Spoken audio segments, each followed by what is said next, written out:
She was dying in the snow when the king found her, but she didn't bow. Kayla Thorne had lost everything, betrayed by the man she loved, cast out by her clan, left to starve in the frozen wasteland with her dying sister. But when King Draven Varkos declared her his fated mate in front of the entire court, she did the unthinkable. She ran. Because Kayla had learned the hardest truth: trust is deadlier than cold. And no bond, no matter how ancient, would chain her again. Stay until the end to see how a broken outcast becomes the most feared queen in the realm. Drop a like, comment what city you're watching from, and let's begin. The wind cut through Valdrin like a blade made of winter itself. Kayla Thorne knelt in the snow outside the eastern gate, her hand shaking as she pressed a torn strip of cloth against her sister's forehead. Mira's skin was gray, her breathing rattled. The fever had been burning for 3 days now, and there was nothing left to give her. No medicine, no warmth, no hope, just cold. Kayla, Mira's voice was barely a whisper. You should leave me. Shut up, Kayla said, but her voice cracked. She pulled the threadbare blanket tighter around Mira's shoulders, though it did almost nothing against the wind. I'm not leaving you, I told you that already. Mira's lips trembled into something that might have been a smile. You're stubborn. Yeah, I am. Kayla looked away, blinking hard against the sting in her eyes. It wasn't tears. She didn't cry anymore. Not since the day Gregor had walked away. The memory surged up before she could stop it. You're an embarrassment, Kayla. You always have been. Gregor's voice had been calm, almost kind. That had made it worse. Elira is from a bloodline that matters. She has status, connections. You have nothing. She'd stood there in the center of the clan hall, surrounded by whispers and smirks, and watched him take Elira's hand. Watched the woman who had everything smile at her like she was dirt. And then they had cast her out. No trial, no defense, just out. Because in Valdrin, an Omega without a mate was worth less than livestock. And an Omega who had been rejected wasn't worth the breath it took to say her name. Kayla shook her head, forcing the memory down. That didn't matter now. What mattered was Mira. She glanced toward the citadel gates. Massive, iron-bound, carved with wolves and crescent moons.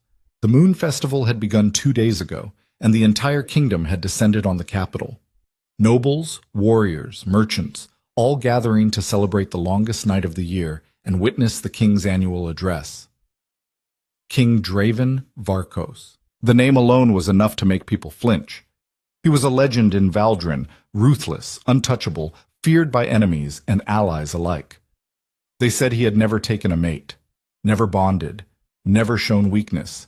Kayla didn't care about legends. She cared about the fact that the royal healers were inside those walls, and Mira was dying out here. Kayla, Mira's hand found hers, cold and trembling. Don't do something stupid. Kayla looked down at her sister. Mira was 2 years younger, but she had always been the careful one, the smart one, the one who thought before she acted. Kayla had never been good at that. I'm getting you inside, Kayla said quietly. They won't let you. Then I'll make them. Mira's eyes widened. You can't watch me. Kayla stood, brushing snow from her knees. Her legs shook. Hunger, exhaustion, cold. But she forced herself upright. She pulled the hood of her cloak lower over her face and bent to scoop Mira into her arms. Mira was too light, far too light. Kayla, no. Save your strength, Kayla muttered, and started walking toward the gate. The distance wasn't far, maybe 50 paces, but every step felt like dragging herself through quicksand. Her bare feet had gone numb hours ago. She couldn't feel her toes anymore. The wind howled around her, whipping her cloak and hair, trying to knock her down. She kept walking. Behind the walls, she could hear music, laughter, the sounds of people who had never known what it was like to be hungry, to be cold, to watch someone you loved fade away because you couldn't save them. Kayla's jaw tightened. She reached the gate. The guards saw her coming. There were 4 of them, all dressed in the black and silver of the royal garrison. They straightened as she approached, hands moving instinctively toward their weapons. Stop right there, one of them called. He was older, with a scar running down his jaw and eyes like flint. His gaze flicked over Kayla's torn cloak, her bare feet, the girl shivering in her arms. Gates closed to refugees. Kayla stopped a few paces away. I need a healer. Not our problem. She's dying. The guard's expression didn't change. Then she'll die outside. Move along. Kayla's jaw tightened. She took another step forward. The guard's hand went to his sword hilt. I said move. I heard you, Kayla said evenly, and I'm asking you to help us. One of the younger guards snorted. He was barely out of his teens, with a patchy beard and cruel eyes. You're not asking, you're begging, and we don't have time for beggars. The older guard waved a hand dismissively. Get out of here before I have you thrown in the stocks. Kayla didn't move. She should have. She knew that. She should have turned around, walked away, found another way. But Mira's breathing was getting worse, and the city was right there. And she was so tired of being pushed aside. So tired of being nothing. Please, she said, and hated how small her voice sounded. Just let me through. I'll leave as soon as she's seen by... You deaf? The younger guard stepped forward, shoving her hard in the shoulder. Kayla stumbled. Mira nearly slipped from her arms. Hey, Kayla snapped, regaining her balance. Watch it. Or what? The guard grinned, showing crooked teeth. You gonna fight me, Omega? The word hit like a slap. Omega. She saw it in their eyes, the dismissal, the contempt, the certainty that she was nothing, less than nothing. Kayla's hands tightened around Mira.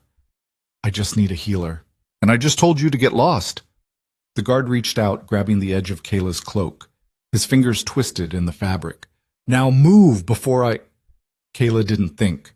She twisted, wrenching free of his grip, and slammed her elbow into his nose. There was a wet crunch.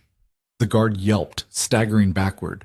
Blood sprayed across the pristine snow, bright red against white. For a heartbeat, everything was silent. The other guards stared. The people passing nearby stopped and turned. Then the older guard's face went dark. You stupid girl. Kayla turned and ran. She didn't know where she was going. She just ran, clutching Mira against her chest, her bare feet slipping on ice and stone. Shouts erupted behind her. Boots pounded against the cobblestones. Stop her! Don't let her get away! Kayla darted left, into a narrow alley between two stone buildings. The walls pressed close on either side. The ground was slick with frost and something that might have been old blood. Her lungs burned.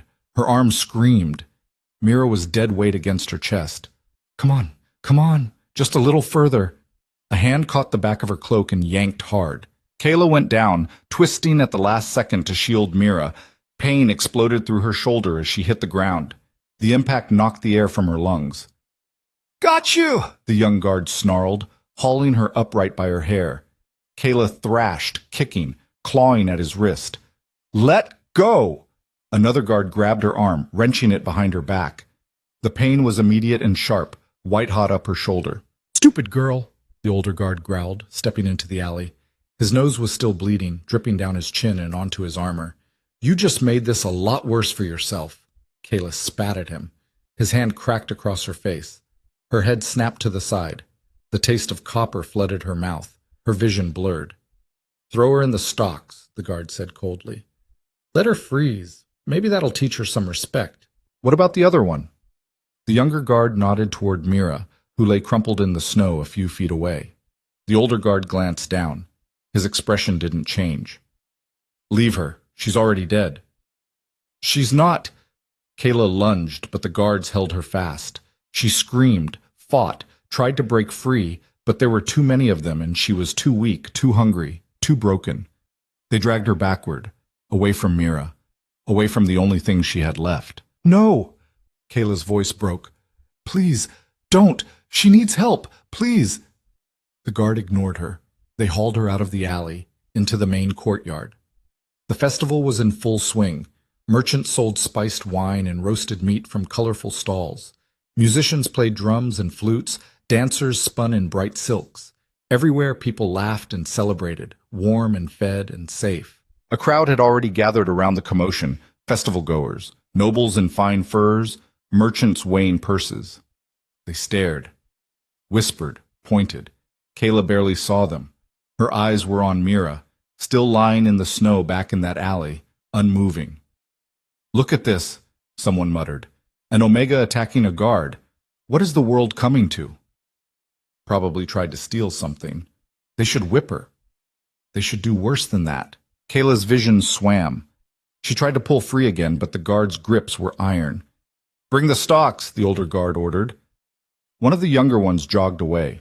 Kayla's heart pounded. She'd seen what happened to people in the stocks during winter. They didn't last long. The cold took them. Or the mockery did. Or they just gave up. She thought of Mira, alone in that alley. And something inside her broke. Wait.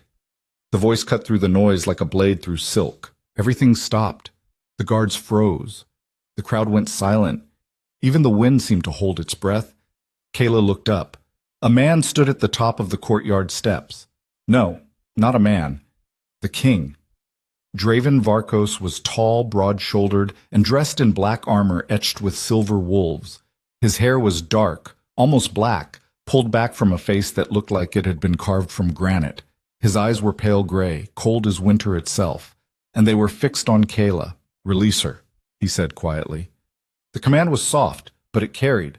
The guards hesitated. Your Majesty, the older one began. She attacked. I said, release her. The tone left no room for argument. The guards let go. Kayla stumbled forward, catching herself on the edge of a stone bench. Her heart was pounding. She didn't understand what was happening. Why would the king intervene? Why would he care? Draven descended the steps slowly, each movement precise and deliberate. The crowd parted around him like water around a stone. No one spoke. No one even breathed too loud. He stopped a few paces away from Kayla.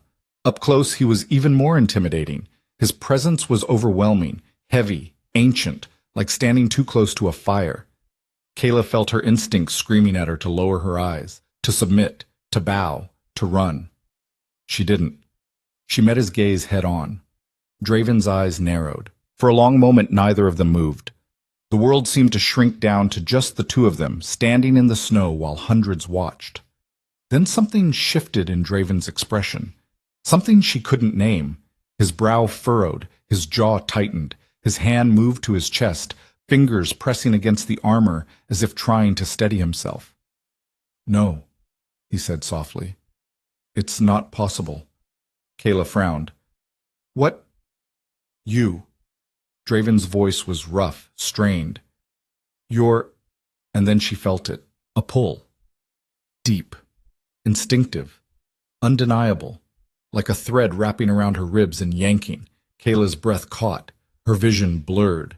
The world tilted sideways. Heat rushed through her body, followed immediately by cold, then heat again.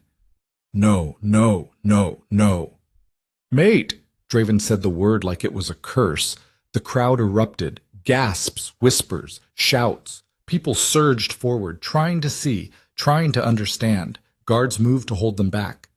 Did he say mate? The king has a mate? That's impossible. Look at her. She's nothing. An Omega? The king's mate is an Omega? Kayla took a step back. Then another.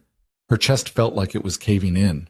The bond, the thing she had just felt, was still there, coiled around her heart like a living rope, pulling tighter with every second. Draven's gaze locked onto hers. Don't. She turned and ran. Kayla didn't get far. Her legs, already weak from hunger and cold, gave out halfway across the courtyard.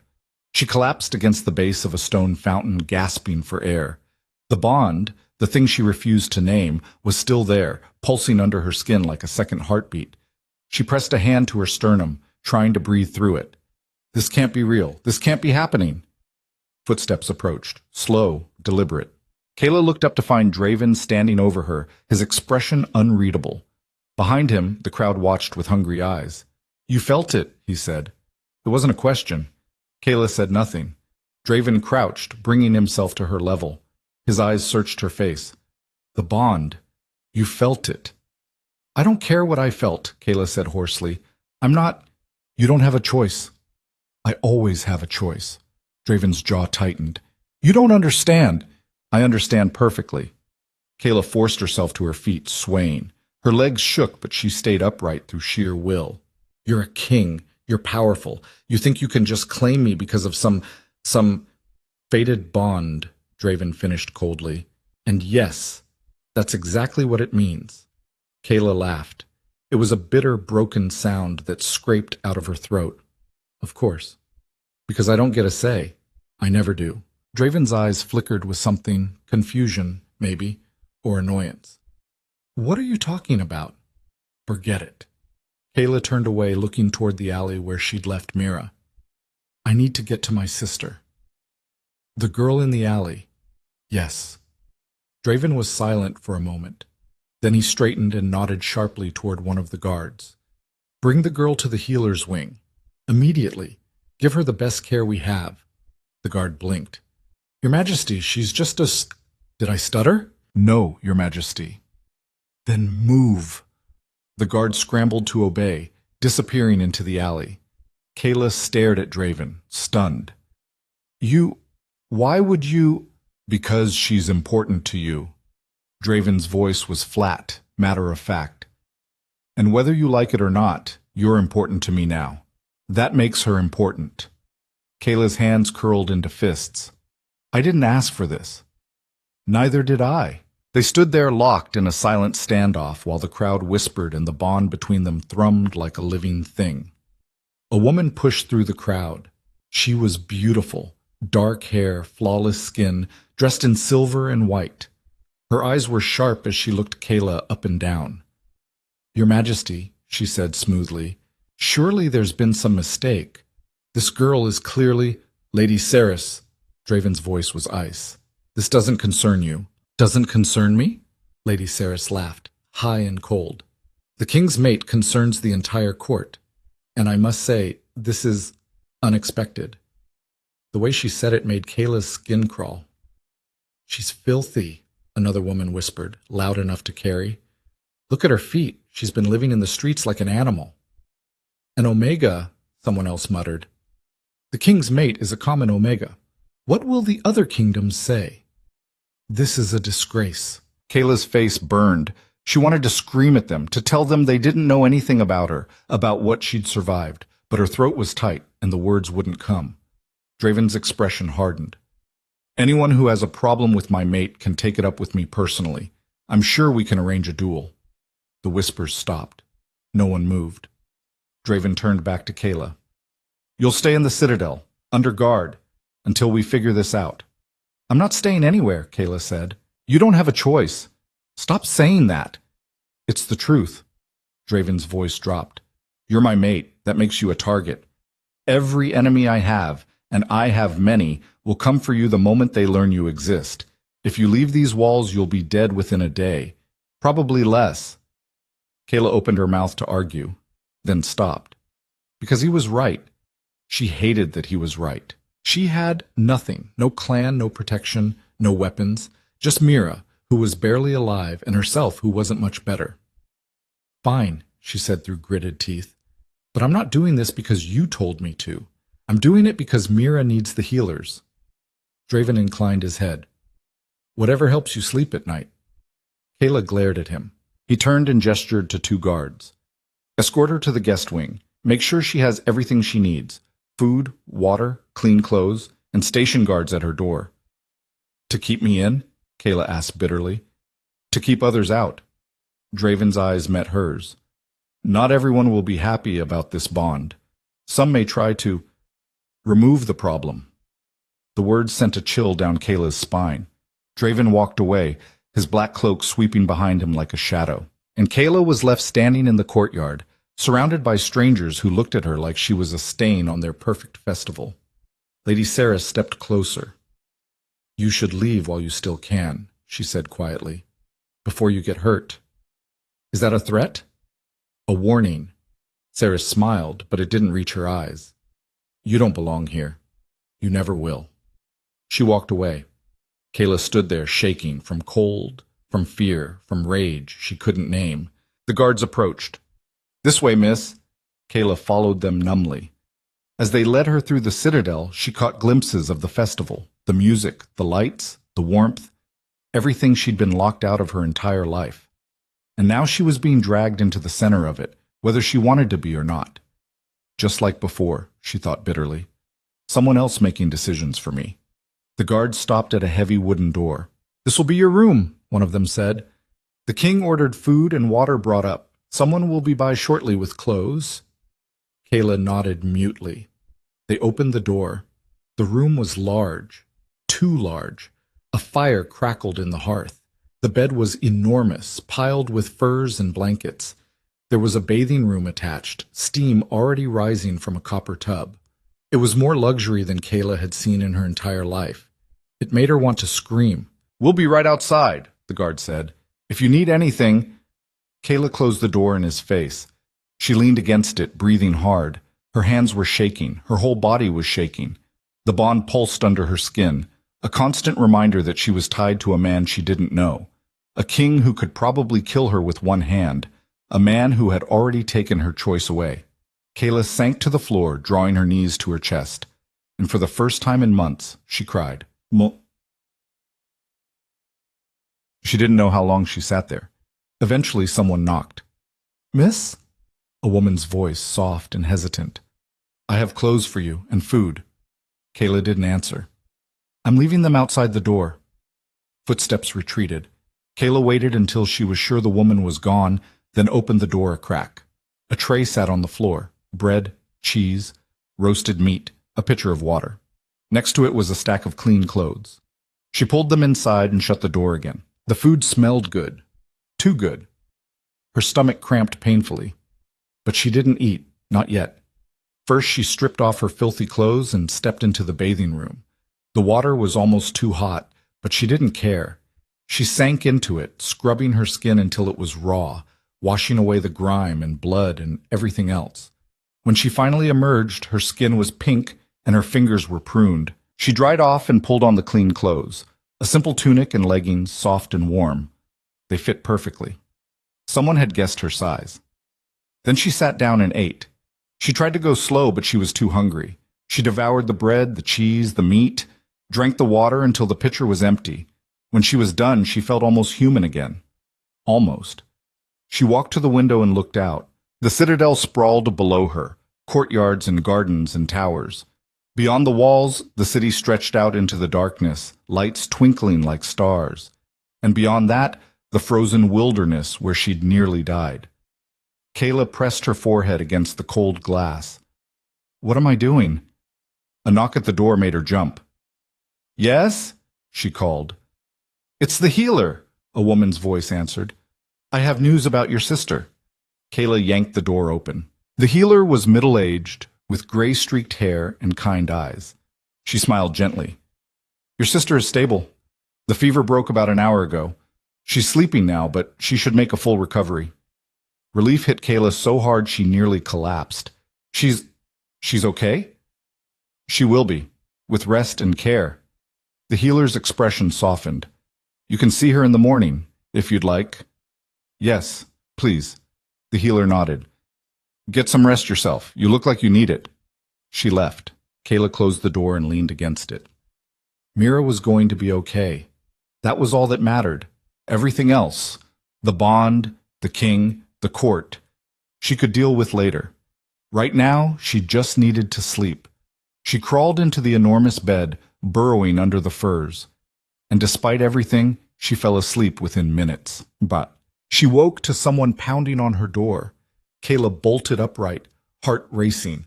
Pale morning light filtered through the window. "What?" she called groggily. "The king requests your presence," a guard's voice answered. "In his study, immediately." Kayla groaned. "Tell him I'm busy." A pause. "He said you'd say that. He also said if you refuse, he'll come get you himself." Kayla threw off the blankets. "Fine. Give me a minute." She dressed quickly, splashed water on her face, and pulled her hair back. When she opened the door, 2 guards were waiting.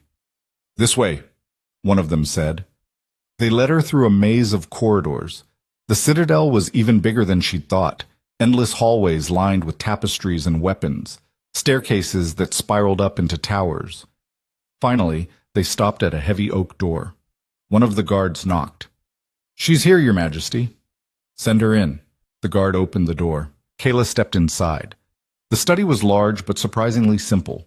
Shelves lined the walls, crammed with books and maps. A fire burned in the hearth. A massive desk dominated the center of the room. Draven stood by the window, his back to her. "Close the door," he said without turning. Kayla did. For a long moment, neither of them spoke. Then Draven turned to face her.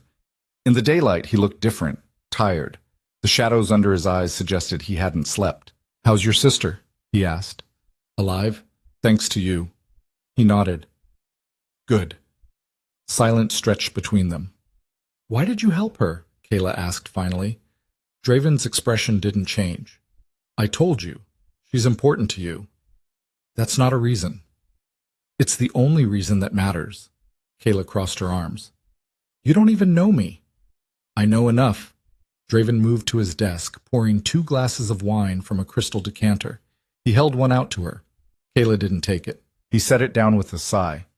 "We need to talk about the bond." "There's nothing to talk about." "There's everything to talk about." Draven's voice was patient but firm.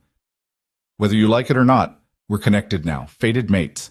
It's not something either of us can ignore." "Watch me." Draven's jaw tightened. "You're being stubborn. And you're being controlling." "I'm trying to keep you alive."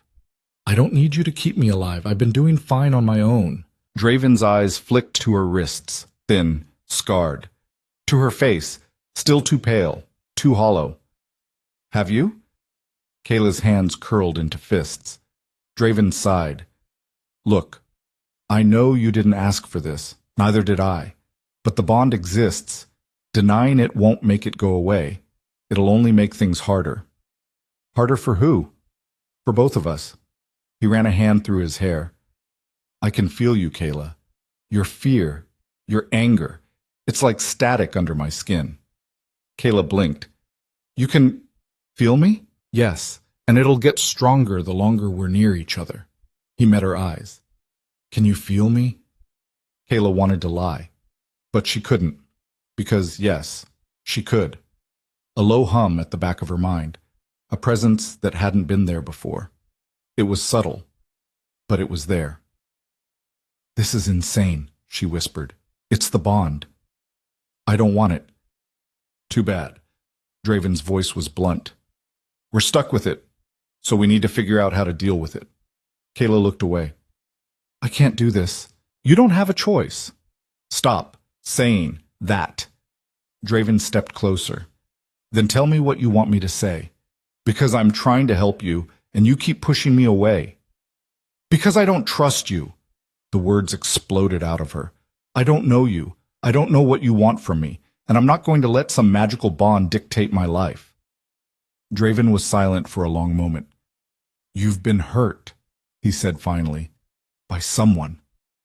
Kayla's throat tightened. "Who was he?" "None of your business." "Kayla, no." She stepped back. "You don't get to do this. You don't get to pretend you care. You're doing this because of the bond, not because of me." Draven's expression hardened. "You're right. I don't know you, but I want to, and whether you believe it or not, I'm trying." Kayla shook her head. "I need to see my sister." "Then go." She turned toward the door. "Kayla." She stopped but didn't look back. "This bond isn't going away," Draven said quietly. "Sooner or later, you're going to have to accept it." Kayla walked out without answering. The healer's wing was quiet when she arrived. Mira was awake, sitting up in bed and sipping broth from a wooden bowl. Color had returned to her cheeks. "Kayla," she said, her face lighting up. Kayla crossed the room and pulled her into a hug. "You're okay." "I'm okay." Mira pulled back, searching Kayla's face. "What happened?" "The healer said we're in the Citadel, but she wouldn't tell me why." Kayla sat on the edge of the bed. "It's complicated." "Try me." So Kayla told her. Everything. The guards, the courtyard, the king, the bond. Mira's eyes grew wider with every word. "You're the king's mate?" she whispered. "Apparently." "Kayla, that's terrible. I know." "I was going to say incredible." Mira grabbed her hand. "You're going to be queen." "I'm not going to be anything." Kayla pulled her hand away. "I'm leaving as soon as you're strong enough to travel." Mira's face fell. Where would we go? Kayla opened her mouth, then closed it, because she didn't have an answer. They had no clan, no home, no money. Winter was closing in. Leaving would be a death sentence. I don't know, Kayla admitted, but I'll figure something out. Mira looked at her for a long moment. Or you could stay. No. Kayla, I'm not staying with him, Mira. I can't. Why not? Because... Kayla's voice broke. Because I can't go through that again. I can't trust someone just to have them throw me away when I'm not good enough. Mira's expression softened. He's not Gregor. You don't know that. Neither do you. Kayla looked away. Mira squeezed her hand. I know you're scared. I would be too. But maybe this is your chance to have something better. I don't want better. I just want to survive. Kayla, Mira's voice was gentle. We're already surviving. Maybe it's time to start living. Kayla didn't answer, because she didn't know how. Kayla stayed with Mira for the rest of the morning, helping her eat, talking about nothing in particular. Anything to avoid thinking about the bond. About Draven. About the fact that she was trapped in a citadel full of people who already hated her. By midday, a servant arrived with a message. Lady Kayla, the young woman said, bowing slightly. The king requests that you join him for the evening meal, in the great hall. Kayla's stomach dropped. Tell him I'm not hungry. The servant's eyes widened. I can't do that, my lady. I'm not a lady. The king said... I don't care what he said. Kayla stood. I'm not going. The servant looked like she might cry. Please. He was very insistent. If I come back without you... Mira touched Kayla's arm. Just go. It's one meal. You don't understand. I understand that you're making this harder than it needs to be. Mira's voice was gentle but firm. Go, eat. Show them you're not afraid. Kayla wanted to argue, but the look in Mira's eyes stopped her. She sighed. Fine. One meal. The servant looked relieved. Thank you, my lady. I'll inform the king. She hurried away. Kayla turned to Mira. I hate this. I know. Mira smiled. But you're good at hating things. Use it. Despite everything, Kayla almost smiled. The Great Hall was exactly as intimidating as Kayla had imagined. It was massive, high-vaulted ceilings, stone pillars carved with wolves and moons, long tables stretching the length of the room. Hundreds of people filled the benches, all dressed in fine clothes, all talking and laughing and drinking. They fell silent when Kayla entered. Every eye turned toward her. Kayla forced herself to keep walking. The servant led her toward the high table at the far end of the hall, where Draven sat in a carved wooden chair that looked more like a throne. He stood when he saw her. Kayla, he said, his voice carrying across the silence. Join me. It wasn't a request. Kayla climbed the steps to the high table. A chair had been placed beside Draven's. She sat, keeping her spine straight, her face blank. The hall slowly came back to life. Conversations resumed, though quieter now, wary. Draven sat beside her. You came. I was threatened. You were invited. Same thing. A flicker of something, amusement, crossed his face. You're not easy. Good. A servant appeared with a platter of food, roasted venison, glazed vegetables, thick slices of bread. Kayla's stomach growled despite herself. She ate slowly, aware of the stares, aware of the whispers. They're talking about you, Draven said quietly.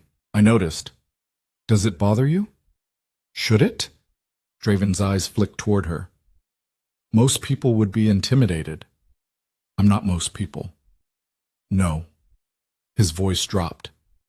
You're not. Kayla didn't know what to say to that, so she said nothing. A woman approached the table. It was Lady Ceres, the one from yesterday. She curtsied deeply, her smile sharp. Your Majesty, she said. May I speak freely? You're going to anyway, Draven said. Ceres's smile didn't falter. The court is concerned about your choice of mate. My choice? Draven's voice was cold. The Bon Cho. I didn't. Of course, Your Majesty, but surely you see how this looks. An Omega, a refugee, someone with no bloodline, no status. Someone who survived what would have killed most of your soft courtiers, Draven interrupted. Someone with more strength in her little finger than half this hall combined. Cerys's smile tightened. Strength is admirable, but it doesn't make her suitable to be queen. That's not your decision to make. No, but it is the court's decision whether to accept her. Cerys's eyes slid to Kayla, and I'm afraid the general consensus is skeptical. Kayla set down her fork. I don't need your acceptance. Don't you? Cerys tilted her head. A queen without the support of her court is just a woman in a crown, and you don't even have that yet. Enough! Draven's voice cut through the hall like a whip. Lady Cerys, you're dismissed. Cerys curtsied again. As you wish, your majesty. She walked away, but the damage was done. The whispers grew louder. Kayla's hands clenched in her lap. She wanted to leave, to run, but that would prove them right, so she stayed. She finished her meal in silence while the court watched and judged and whispered. When it was finally over, Draven stood. Walk with me. It wasn't a request. Kayla followed him out of the hall, down a corridor, and into a quieter wing of the citadel. They stopped on a balcony overlooking the city. The moon was rising, full and bright. I'm sorry, Draven said. Kayla blinked. What? For Cerys. For the court. For all of it. He leaned against the railing. They shouldn't have spoken to you that way. Why didn't you stop them sooner? Because you need to see what you're up against. Draven's voice was quiet. If you stay, this is what it'll be like. Every day. They'll question you, test you, try to break you. I'm already broken, Kayla said bitterly. Draven looked at her. No, you're not. You don't know me. I'm starting to. Kayla turned away. Why do you even want this? You could reject the bond, find someone more suitable. I can't reject it. Neither can you. It doesn't work that way. Draven's jaw tightened. And even if I could, I wouldn't. Why not? Because I've spent 30 years without a mate. 30 years watching my court play their games, watching enemies circle, knowing I had no weakness they could exploit. And then you appeared. He paused, and everything changed. Kayla's chest tightened. I'm not a weapon you can use. I know. Draven's voice softened. But you could be a partner, if you wanted. I don't. I know that too. They stood in silence, the wind cold against their faces. There's going to be a challenge, Draven said finally. Kayla frowned. What kind of challenge? A formal one. Someone from the court will demand proof that you're worthy to stand beside me. And if I'm not, then they'll try to remove you, legally or otherwise. Draven's eyes met hers. I can protect you from assassination. I can't protect you from being publicly humiliated. Kayla's stomach twisted. When? 3 days, during the blood moon ceremony. What do I have to do? Prove yourself, however they decide to test you. Draven hesitated. I can refuse the challenge, but it'll make you look weak. Then don't refuse it. Draven's eyes widened slightly. You're sure? No? Kayla's voice was steady, despite the fear crawling up her spine. But I'm not going to hide. For the first time, Draven smiled. It was small, barely there, but real. Good, he said. The next 2 days passed in a blur. Kayla spent most of her time with Mira, who was growing stronger by the hour. The healer said she'd make a full recovery within the week. But Kayla couldn't shake the dread building in her chest. On the 3rd day, a servant brought her a dress. It was beautiful, deep blue silk with silver embroidery along the hem and sleeves, far finer than anything Kayla had ever worn. For the ceremony, the servant explained. Kayla stared at it. I'm not wearing that. The king insists. Of course he does. But when the time came, she put it on. It fit perfectly, too perfectly, like it had been made for her. She looked at herself in the mirror and barely recognized the woman staring back. A knock at the door. It's time, a guard called. Kayla took a deep breath and opened the door. They led her to the great hall again, but this time it was different. The tables had been cleared. Torches lined the walls. The entire court stood in a circle, watching. Draven stood at the center, dressed in black and silver. His expression was unreadable. Kayla walked toward him, her heart pounding. The crowd parted. A woman stepped forward. She was tall, muscular, with short-cropped hair and scars along her arms. A warrior. "I am Commander Vessa," she said, her voice ringing through the hall. "And I challenge the king's mate." Kayla's blood went cold. Draven's jaw tightened. On what grounds? On the grounds that she is unworthy, that she has no strength, no skill, no place beside a king. Vessa's eyes locked on Kayla. "I challenge her to single combat." The hall erupted. Kayla's mind raced. She'd never been trained to fight, never held a real weapon. This wasn't a test. It was an execution. Draven stepped forward. "I refuse the challenge." "You can't," Vessa said. "By law, the challenged has the right to accept or decline. Not you." Draven's eyes found Kayla's. There was something desperate in them. "Don't do this." Kayla looked at Vessa, at the court, at the faces staring at her with contempt and curiosity and hunger. She thought of Gregor, of being cast out, of every time someone had told her she was nothing. "I accept," she said. The hall fell silent. Draven's face went pale. "Kayla, I accept," she repeated, louder.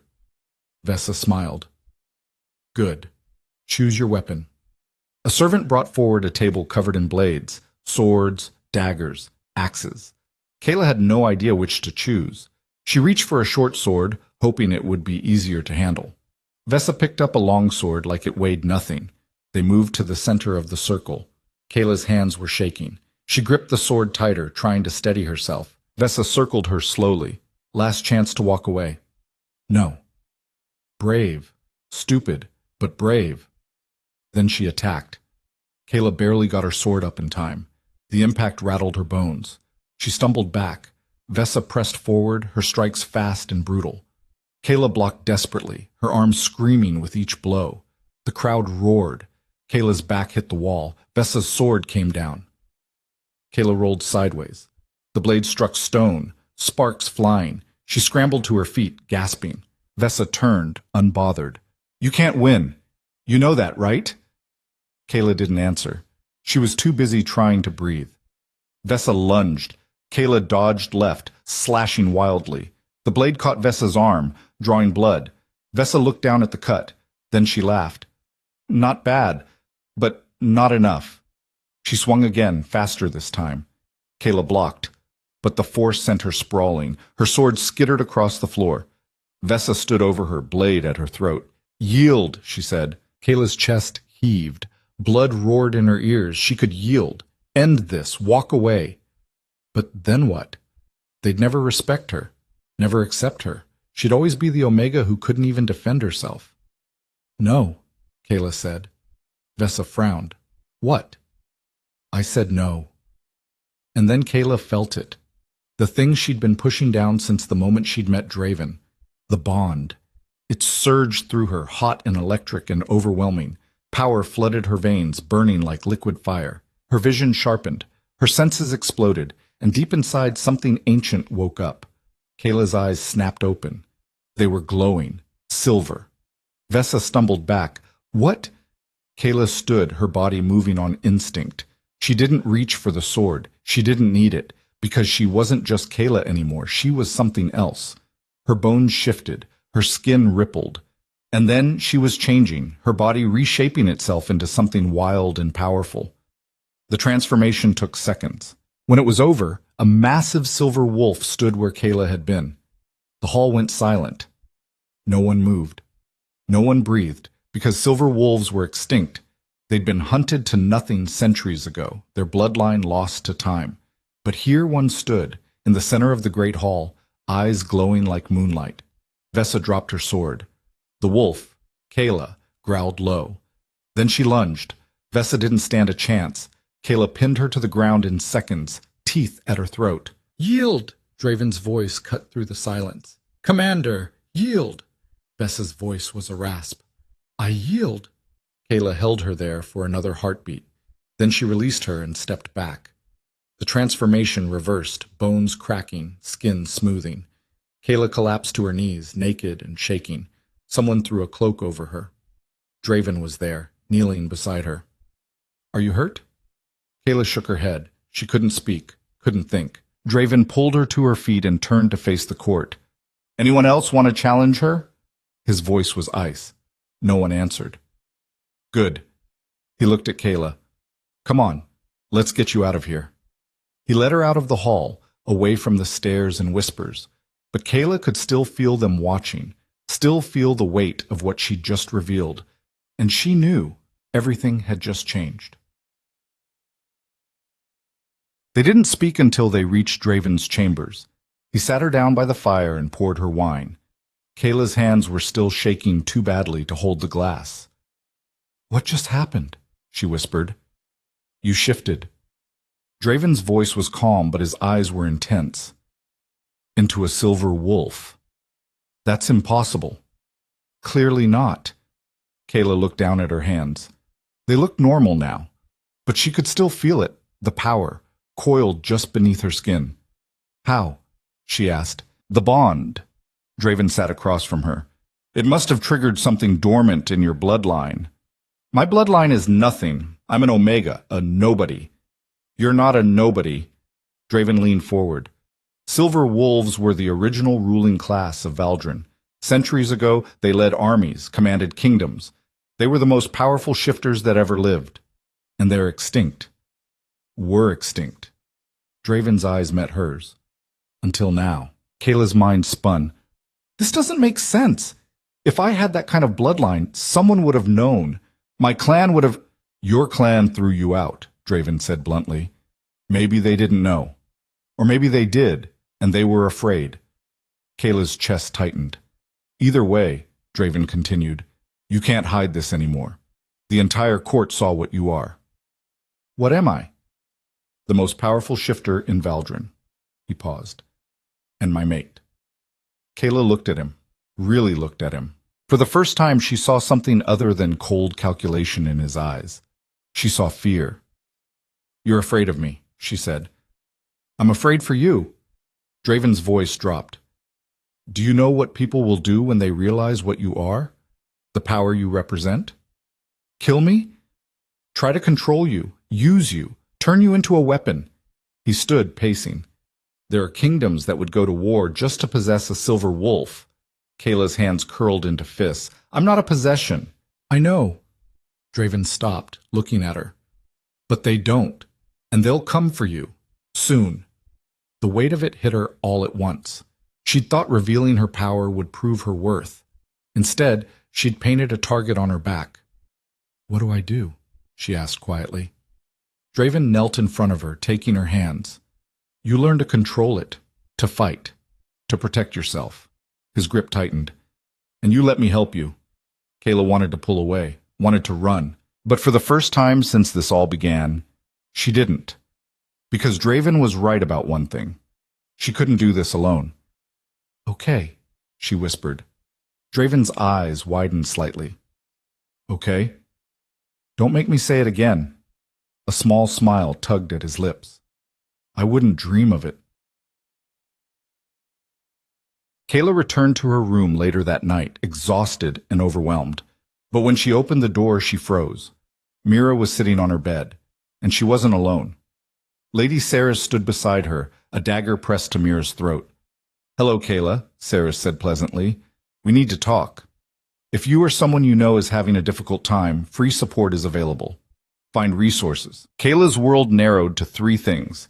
The dagger at Mira's throat, the cold smile on Sarah's face, and the rage building in her chest like a wildfire.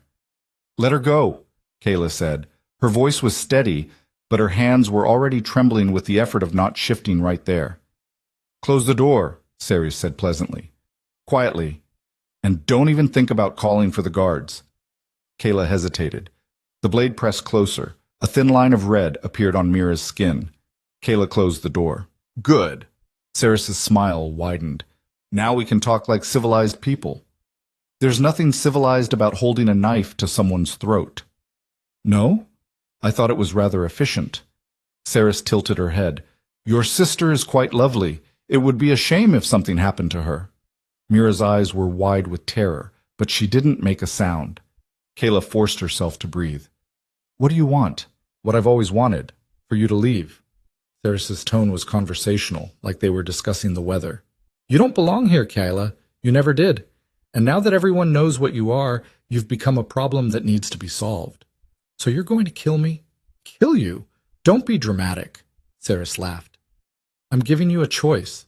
Leave Valdrin tonight, take your sister, disappear, and I'll make sure you have enough gold to start over somewhere far away. And if I don't? Theris's smile faded. Then your sister dies. Tonight. And you'll spend the rest of your short life wondering if you could have saved her. Kayla's fists clenched. The power inside her stirred, responding to her fury. She could feel the shift starting, bones ready to crack, muscles ready to reshape. I wouldn't, Theris said softly. The moment you transform, I cut her throat. And even a silver wolf can't bring back the dead. Kayla froze. That's better. Theris's smile returned. Now, what's it going to be? Kayla looked at Mira. Her sister's face was pale, tears streaming down her cheeks. I'm sorry, Mira mouthed. Kayla's throat tightened. She could fight. She could try to save Mira, try to overpower Theris before the blade fell. But the risk, the chance that she'd be too slow, that Mira would die because Kayla had been too stubborn to walk away. Fine, Kayla said. We'll leave. Theris's eyebrows rose. Just like that? Just like that. How disappointing. I expected more fight from the legendary Silver Wolf.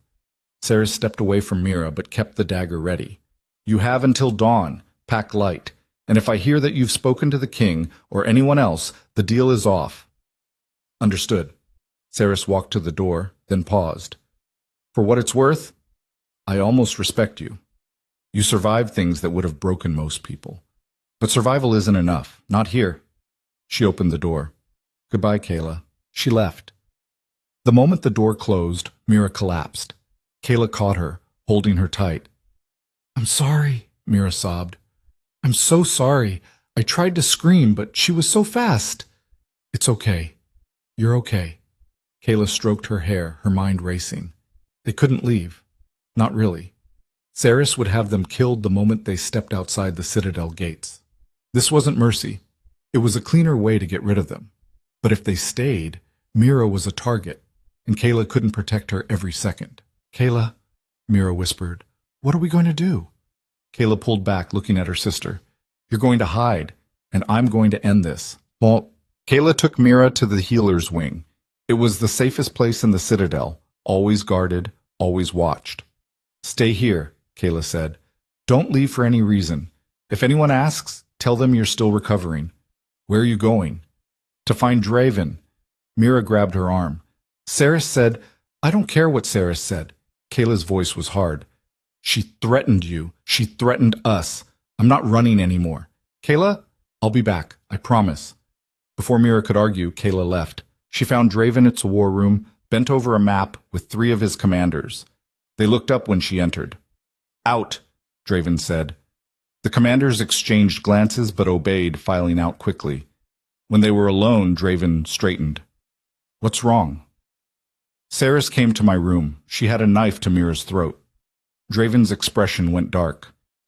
Is your sister hurt? No, but Theris gave me until dawn to leave Valdrin or she'd kill her.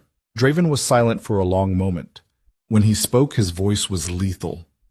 Where is Theris now? I don't know. Her chambers, maybe. Stay here. No. Kayla stepped in front of him. You can't just arrest her. She's nobility. She has allies.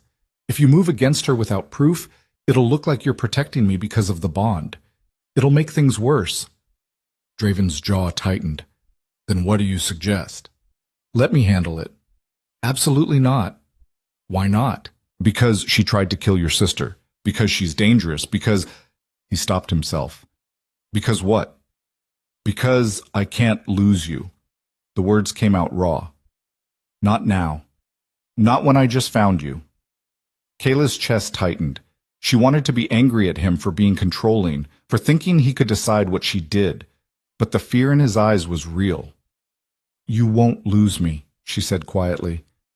But I need to do this. For Mira. For myself. How? Kayla thought fast. The blood moon ceremony. It's tomorrow night, isn't it? Yes. And it's tradition for the court to present grievances publicly, to ask for the king's justice. Draven's eyes narrowed. You want to accuse her in front of everyone? Yes. You'll need witnesses, proof. I have Mira. They'll say she's lying to protect you. You need more. Draven moved to the window, thinking. Cerys is careful. She wouldn't have come to your room without making sure no one saw her. Then we make her confess. How? Kayla smiled, sharp and cold. We give her what she wants. Schwalm. The plan was simple and dangerous. Kayla would pretend to flee. She'd be seen leaving the citadel in the middle of the night, making it look like she'd taken Cerys's deal.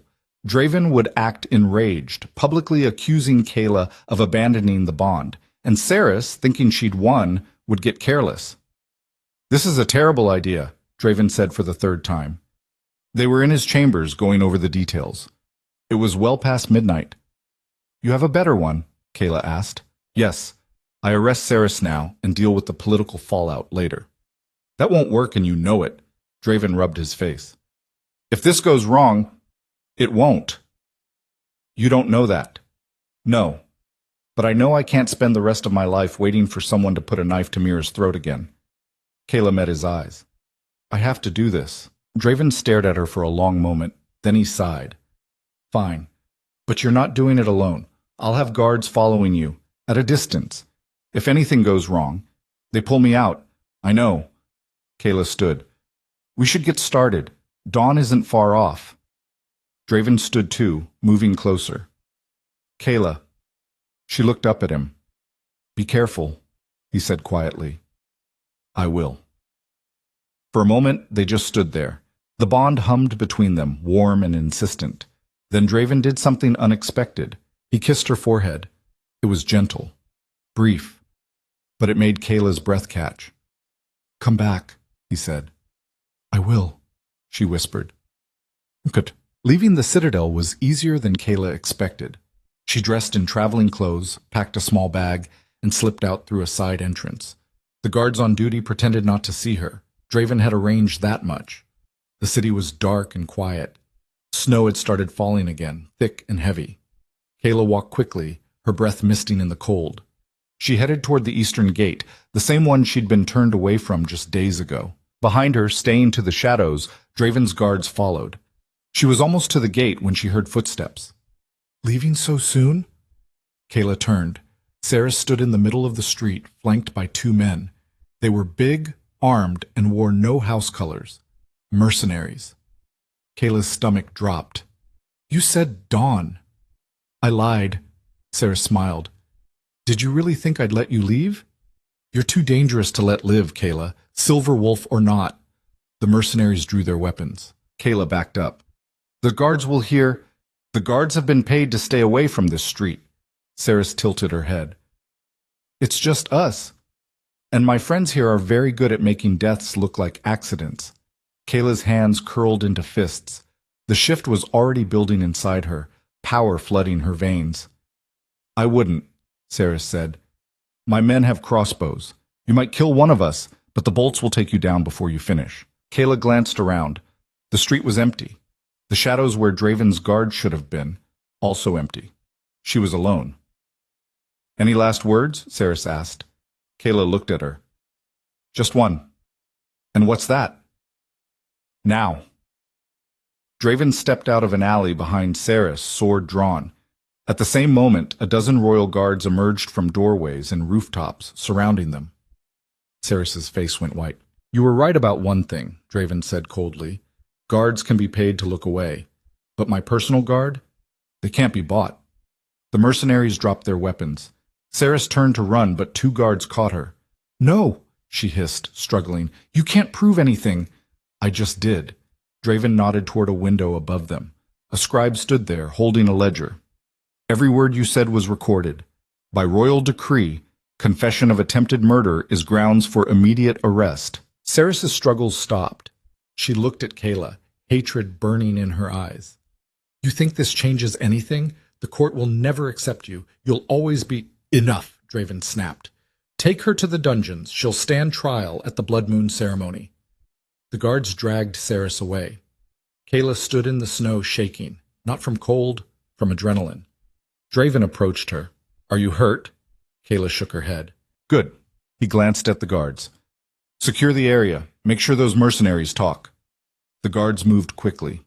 Draven turned back to Kayla. "That was reckless. It worked. Barely.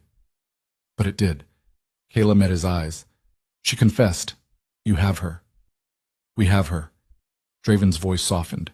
"You did this. Not me." Kayla didn't know what to say to that. Draven held out his hand. "Come on, let's get you inside before you freeze." Kayla took it. His hand was warm, solid, and for the first time since this nightmare began, she felt safe. The Blood Moon ceremony was held in the Citadel's main courtyard. Thousands gathered, nobility, commoners, guards, merchants. Everyone who lived within the Citadel walls came to witness the king's justice. Kayla stood on the platform beside Draven, wearing another dress someone had picked for her. This one was silver, like her wolf form. It felt deliberate. Below them, Cerys knelt in chains. Draven addressed the crowd. "Lady Cerys stands accused of attempted murder, of threatening the king's mate and her sister, of hiring mercenaries to kill within Citadel walls." His voice rang out, clear and cold. "The evidence has been heard. The witnesses have spoken. Does anyone here dispute these charges?" Silence. Cerys's allies, and she'd had many, said nothing. "Then by the law of Valdrin," Draven continued, "Lady Cerys is found guilty. Her lands are forfeit. Her title revoked. And she is hereby banished from the kingdom, effective immediately." Gasps rippled through the crowd. Banishment was worse than death in winter. Cerys would be lucky to survive a week. Cerys looked up, her face twisted with rage. "You'll regret this, both of you. She'll destroy you, Draven. That Omega will be your downfall. Take her away," Draven said. Guards hauled Cerys to her feet and dragged her toward the gates. The crowd watched in silence. When she was gone, Draven turned to Kayla. "Are you all right?" "Yes." "Good, because we're not done." Kayla frowned. "What do you mean?" Draven addressed the crowd again. "As you all witnessed 2 nights ago, my mate revealed herself to be a silver wolf. The first seen in centuries." He paused. "Some of you have questioned whether she's worthy to stand beside me, whether she has the strength, the nobility, the bloodline." Kayla's chest tightened. Where was he going with this? "I propose we settle it," Draven said. "Tonight, according to the old laws." Murmurs spread through the crowd. "What are you doing?" Kayla whispered. "Giving you what you need," Draven said quietly. "Respect." He raised his voice. "The old laws state that any Omega claiming the right to rule must prove their worth through the trial of the moon. 3 challenges. Strength, wisdom, heart. If she passes, no one can question her place, ever." The crowd erupted in whispers. Kayla's mind raced. "You didn't tell me about this." "Because you would have refused." "You're right. I would have. It's too late now." Draven looked at her. "The trial has been invoked. You can refuse, but then I'll look weak." "Yes." Kayla wanted to scream, but she saw the calculation in his eyes. He'd backed her into a corner, but he'd done it to help her. She hated him a little for it. "Fine," she said. "What do I have to do?" "What?" The trial of the moon began an hour later. The first challenge was strength. They brought out a massive stone, easily 1,000 pounds, and set it in the center of the courtyard. "Lift it," the master of trials said, "or move it 10 paces. Either will suffice." Kayla stared at the stone. There was no way. Not in human form. "You can shift," Draven said quietly. "I don't know how. It just happens when I'm angry or scared." "Then get angry." Kayla looked at the crowd, at their doubtful faces, their smirks. She thought of Gregor, of being cast out, of Cerys with a knife to Mira's throat. The rage came easily. The shift followed, bones cracked, skin rippled, and then she was the wolf again, massive and silver and powerful. The crowd gasped. Kayla approached the stone. She put her shoulder against it and pushed. It didn't move. She pushed harder, still nothing. Her paws slipped on the stone. Frustration built. She growled, throwing all her weight against it. The stone shifted. An inch, then another. The crowd watched in stunned silence as Kayla, teeth bared, muscles straining, pushed the stone across the courtyard. 1 pace, 2, 5, 10. When she finished, she collapsed, panting. The shift reversed. She lay on the cold stone, naked and shaking. Someone threw a cloak over her. "The first challenge is past," the Master of Trials announced. Weak applause rippled through the crowd. Kayla forced herself to stand. Her legs shook, but she stayed upright. Draven was there, his hand steadying her. "Well done." "What's next?" she asked hoarsely. "Wisdom." They brought her to a table where 3 goblets sat. "One contains poison," the Master said. "One contains water, one contains wine. Choose correctly and drink. Choose wrong, and—" He shrugged. Kayla stared at the goblets. They looked identical. "How am I supposed to know which is which?" "That's the challenge." Kayla's mind raced. There had to be a trick, a clue. She leaned closer, studying them. The liquid in each looked the same, smelled the same. Then she noticed something. The middle goblet had a tiny mark on the rim, like someone had scratched it. A warning or a marker? Kayla thought of Ceres, of the court's games, of how they loved their tricks. If this was truly about wisdom, they wouldn't make it obvious. She reached for the goblet on the left. "Wait," Draven said sharply. Kayla paused. "You can refuse," he said quietly. "Forfeit the challenge." "And prove them right?" "No." Kayla picked up the goblet. "If I'm going to die, I'm doing it my way." She drank. The liquid was cold. Sweet. Wine. Kayla set down the empty goblet. The Master of Trials nodded slowly. "The second challenge is past." Louder applause this time. Kayla's hands were still shaking. That had been pure luck. "One more," Draven said. "What's the third challenge?" "Heart." They led her to a different part of the courtyard. 2 people stood there, hooded and bound. Kayla's stomach dropped. "The final challenge," the Master said, "is to choose. One of these people is guilty of treason against the crown. One is innocent. You must decide which to execute." "No," Kayla said immediately. "This is the challenge. Choose or forfeit. I'm not executing anyone." "Then you fail." Draven stepped forward, removed their hoods. The guards obeyed. Kayla's breath caught. On the left was a man she didn't recognize, older, scarred, with cold eyes. On the right was a woman, young, terrified, and pregnant. "This is insane," Kayla said. "I'm not doing this." "You must," the Master said, "or you forfeit." Kayla looked at Draven. "You knew about this?" His face was unreadable. "The trial is law. I can't change it." Kayla wanted to scream, to shift and tear the whole courtyard apart, but that wouldn't help. She looked at the 2 prisoners. The man stared at her with hatred. The woman was crying. "Tell me their crimes," Kayla said. "That is not part of the trial," the Master said. "Then make it part of the trial." Kayla's voice was steel. "Tell me, or I walk away right now and you can all go to hell." The Master hesitated, then he nodded to a guard. The guard stepped forward. "The man is accused of selling intelligence to enemy kingdoms. The woman is accused of poisoning a nobleman's wine." Kayla looked at the woman. "Did you do it?" The woman sobbed. "I didn't have a choice. He hurt me. He hurt my family. I just wanted him to stop." "Enough," the Master snapped. Kayla looked at the man. "And you?" The man spat at her feet. Kayla closed her eyes. This wasn't about guilt or innocence. This was about proving she could make hard choices. Cold choices. The kind a queen would have to make. But Kayla wasn't a queen. She was a survivor. And survivors didn't play by the rules. "I choose neither," she said. The crowd murmured. "That is not an option," the Master said. "I'm making it one." Kayla turned to Draven. "You said this trial was about heart, about proving I'm worthy. Well, here's my answer. I won't kill an innocent person to prove anything to anyone. If that makes me unworthy, fine. But I won't become a monster to wear a crown." Draven stared at her. The crowd was silent. Then slowly Draven smiled. "The trial is past," he said. "What?" The Master looked shocked. "Your Majesty, she didn't choose." "She chose mercy, compassion. She chose to value life over power." Draven's voice rang out. That is the heart of a true ruler. The trial is past. The crowd erupted.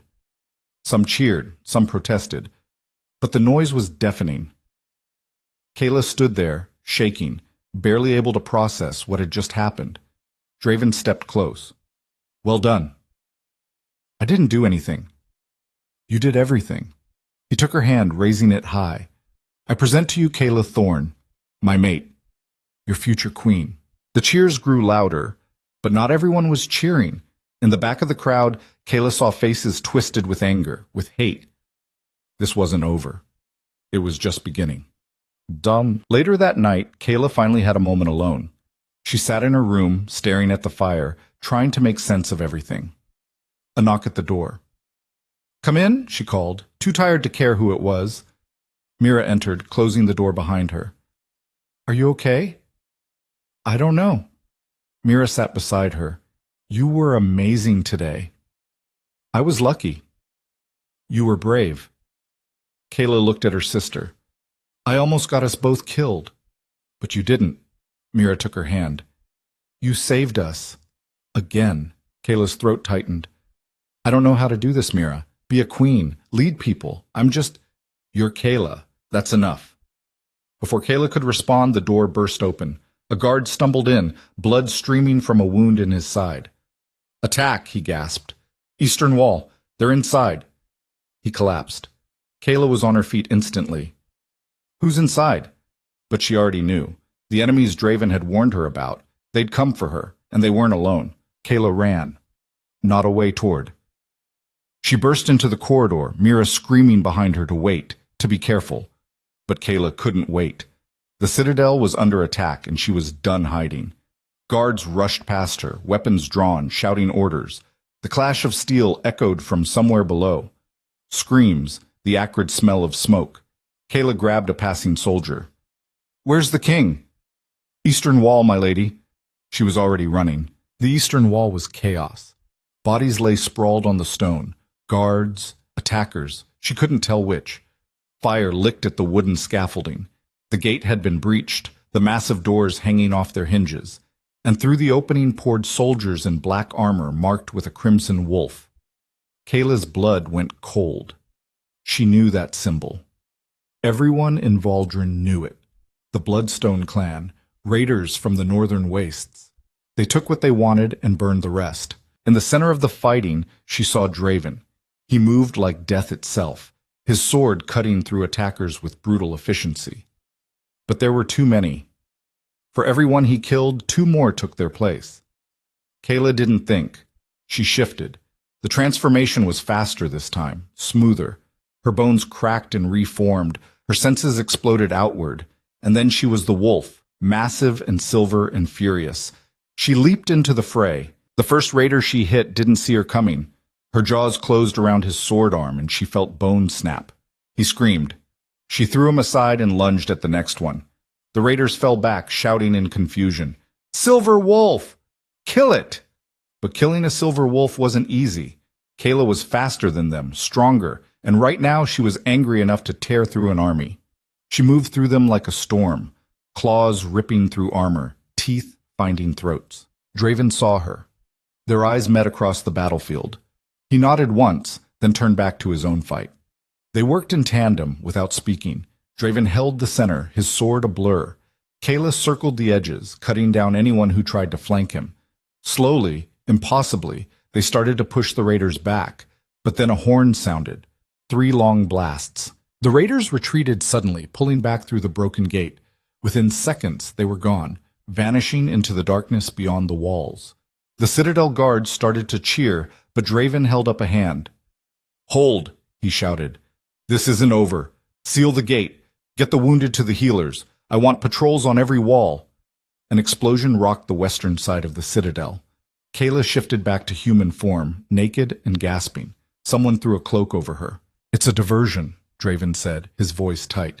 They wanted us focused here while they... Another explosion. This one, from the north. They're hitting us from all sides, one of the commanders said, panic creeping into his voice. Draven's jaw tightened. He looked at Kayla. Can you shift again? Yes. Then I need you on the western wall.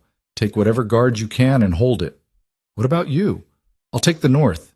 He grabbed her shoulders. Don't die. You either. He kissed her, hard and fast, then pulled away. Go. Kayla ran. Sat. The western wall was already overrun by the time she got there. Raiders poured through a massive hole in the fortifications and the guards were falling back, overwhelmed. Kayla shifted mid-stride and hit the raiders like a battering ram. She fought with everything she had. No strategy, no finesse, just raw fury and desperation. Her claws tore through flesh. Her teeth found necks. Blood sprayed hot across her fur. But there were so many. A blade caught her shoulder. Pain exploded through her. She yelped, stumbling, and a raider raised his axe. An arrow took him through the throat. Kayla looked up to see Mira on a nearby tower, holding a bow with shaking hands. I told you to stay in your room, Kayla wanted to shout, but it came out as a growl. Mira knocked another arrow. And I never listen. She fired again, taking down a raider who was about to stab a fallen guard. Kayla didn't have time to argue. She threw herself back into the fight. Around her, the guards started to rally. Seeing the silver wolf, seeing their future queen fighting beside them, seemed to light something in them. They pushed harder, fought fiercer. And slowly, incredibly, the tide began to turn. A raider captain stepped forward, bigger than the others, wearing spiked armor and wielding a massive warhammer. I'll take the beast, he growled. The rest of you, finish the guards. He swung the hammer. Kayla dodged, but barely. The weapon crashed into the stone where she'd been standing, leaving a crater. She circled him, looking for an opening. He swung again. She ducked under it and lunged for his legs. Her teeth closed around his knee and she bit down hard. The captain roared, bringing the hammer down on her back. Pain exploded through her spine. Her vision went white. She lost her grip, stumbling backward. The captain limped forward, raising the hammer for a killing blow. Mira's arrow caught him in the eye. He dropped. Kayla shifted back, gasping, her back screaming in agony. Kayla! Mira was suddenly there, helping her up. Can you move? I have to, because the raiders weren't done. They were regrouping, preparing for another assault. Kayla looked at the guards, exhausted, wounded, barely holding together. They couldn't win this by fighting. They needed something else. An idea formed. Desperate, insane. Mira, Kayla said, how many arrows do you have left? Maybe 10? I need you to light them on fire. Mira's eyes widened. What? The raiders came through the forest, right? There's dry wood everywhere. If we set it ablaze, we'll trap them between the fire and the walls. Exactly. Mira looked at the forest beyond the breach. That's going to spread fast. It could reach the citadel. Then we put it out after, but right now we need to stop them. Kayla grabbed her sister's shoulders. Can you do it? Mira swallowed hard, then nodded. Yes. It took precious minutes to prepare. The guards brought torches. Mira wrapped cloth around her arrows and dipped them in oil. The raiders were advancing again, shouting war cries, raising weapons. Now! Kayla shouted. Mira fired. The first arrow arced through the air and struck a tree. Flames erupted instantly, spreading to the dry branches. She fired again and again. Within seconds, a wall of fire roared to life between the raiders and the citadel. The raiders screamed, caught between the inferno and the guards. Some tried to run back into the forest. Others charged forward, desperate to escape the flames. The guards met them with steel. Kayla shifted one more time, ignoring the agony in her back, and threw herself into the final push. It was over in minutes. The raiders who didn't burn were cut down. The rest fled into the night. Kayla collapsed against the wall, shifting back to human form. Her whole body shook. Blood matted her hair. Her back felt like it was on fire. But they'd won. Mira dropped down beside her, soot-stained and exhausted. You're insane. Runs in the family, Kayla managed. Then Draven was there, pulling her into his arms. He was covered in blood, none of it his, she hoped. You're hurt, he said. I'll live. You set the forest on fire. It was necessary. He laughed. It was a broken, relieved sound. You're going to give me a heart attack. Get used to it. He held her tighter. Around them, the guards were cheering, extinguishing the flames, tending to the wounded. The battle was over. But when Kayla looked toward the northern wall, her blood ran cold. A figure stood on the ramparts, tall, cloaked, watching. Then they were gone. "Did you see that?" she asked Draven. "See what?" "There was someone—" But when she looked again, the ramparts were empty. Maybe she'd imagined it, or maybe the real threat hadn't shown itself yet. Son.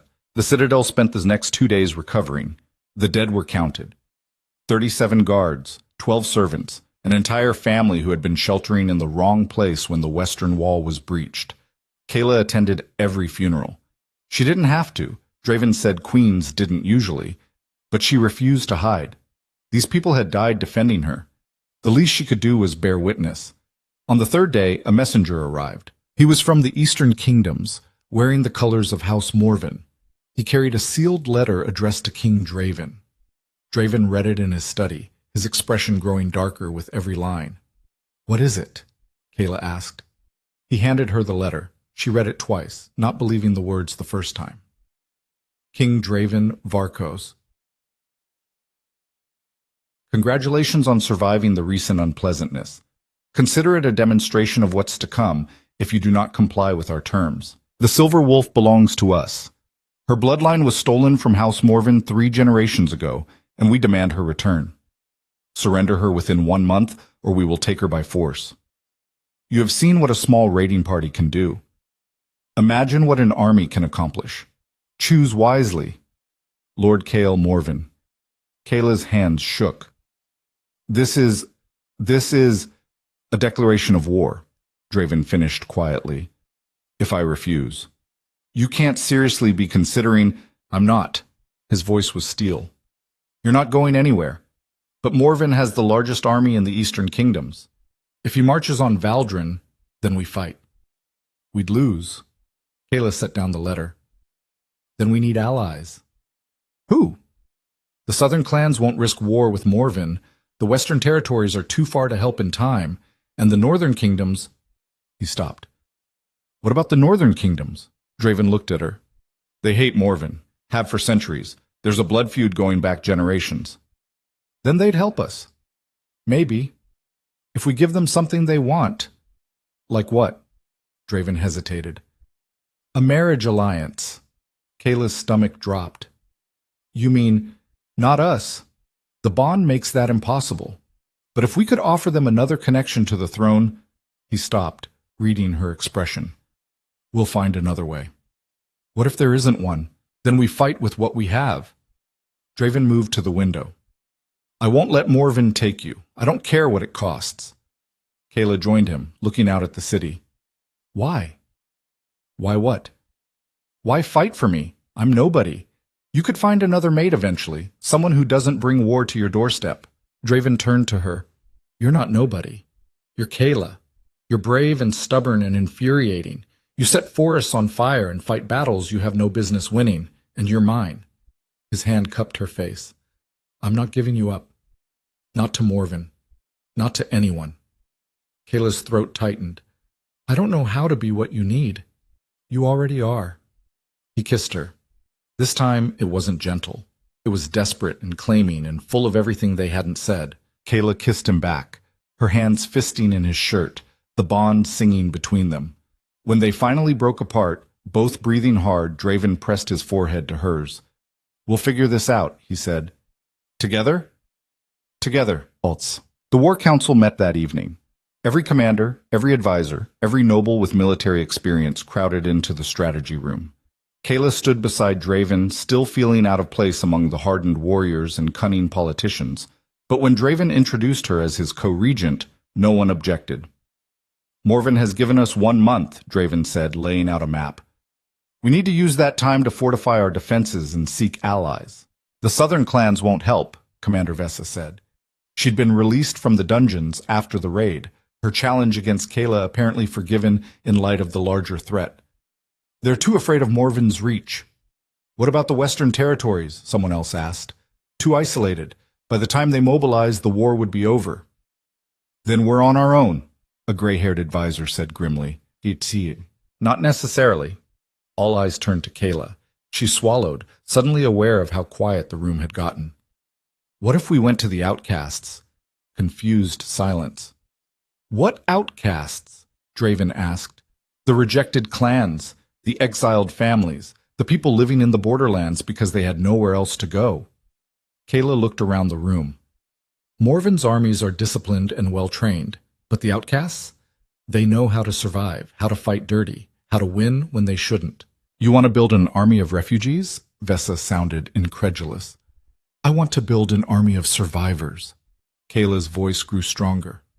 People who have nothing to lose and everything to fight for. Give them a reason.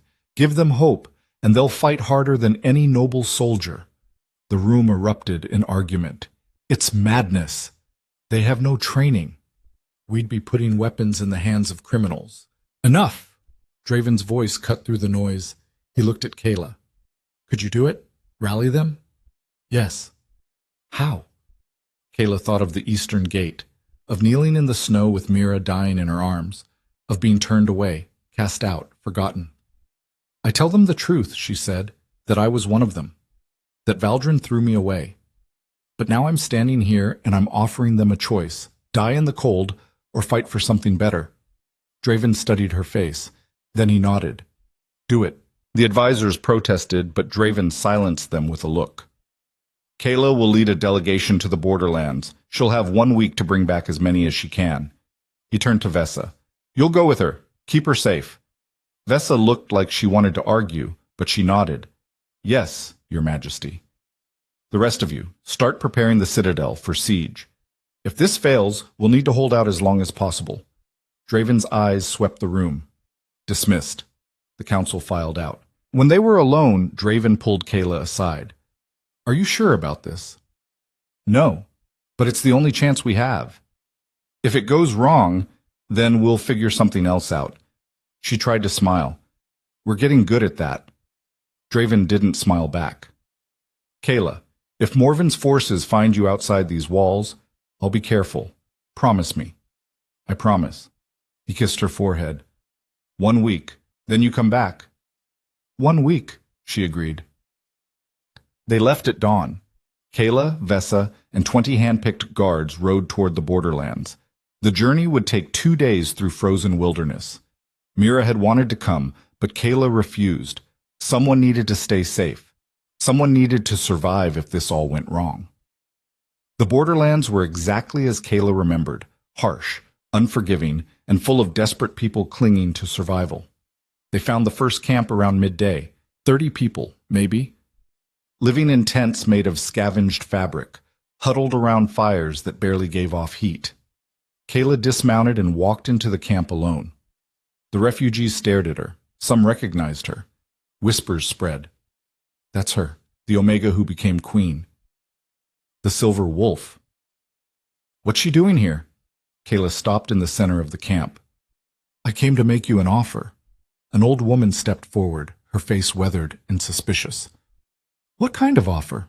Valdrin is going to war. We need soldiers, and I need people who know what it's like to fight when you have nothing. Kayla looked around at the gaunt faces, the hollow eyes. I'm offering you a choice. Come with me. Train. Fight. And if we win, you'll have a place in Valdrin, a real place, not as outcasts, but as citizens. And if we lose, someone called out, then we die together. Kayla's voice was steady. But at least we'll die fighting, not freezing, not starving, fighting. Silence. Then the old woman laughed. It was a harsh, bitter sound. You think we're stupid enough to die for a kingdom that threw us out? No, I think you're smart enough to see an opportunity when it's offered. Kayla met her eyes. I was you. 6 days ago, I was kneeling in the snow outside the eastern gate, begging to be let in. They turned me away, and if things had gone differently, I'd be dead right now. But you're not, the woman said. No. I fought. I survived. And now I'm here, offering you the same chance I got. Kayla's voice dropped. I know you don't trust me. I know you don't owe Valdrin anything, but this isn't about Valdrin. This is about proving that we matter, that people like us don't just survive, we win. The old woman studied her for a long time, then she nodded. I'll go. Slowly, others stepped forward. Not all of them, but enough. By the time they left the camp, Kayla had recruited 15 people. It wasn't much, but it was a start. Over the next 5 days, they visited 12 more camps. Some refused outright. Some attacked them, thinking it was a trap. But at each one, a few more joined. By the end of the week, Kayla had nearly 200. They were ragged, untrained, and half-starved. But they were willing. On the journey back to the Citadel, Vesa rode beside her. "I underestimated you," the commander said quietly. Kayla glanced at her. "Is that an apology?" "It's an observation." Vesa paused. "When I challenged you, I thought you were weak.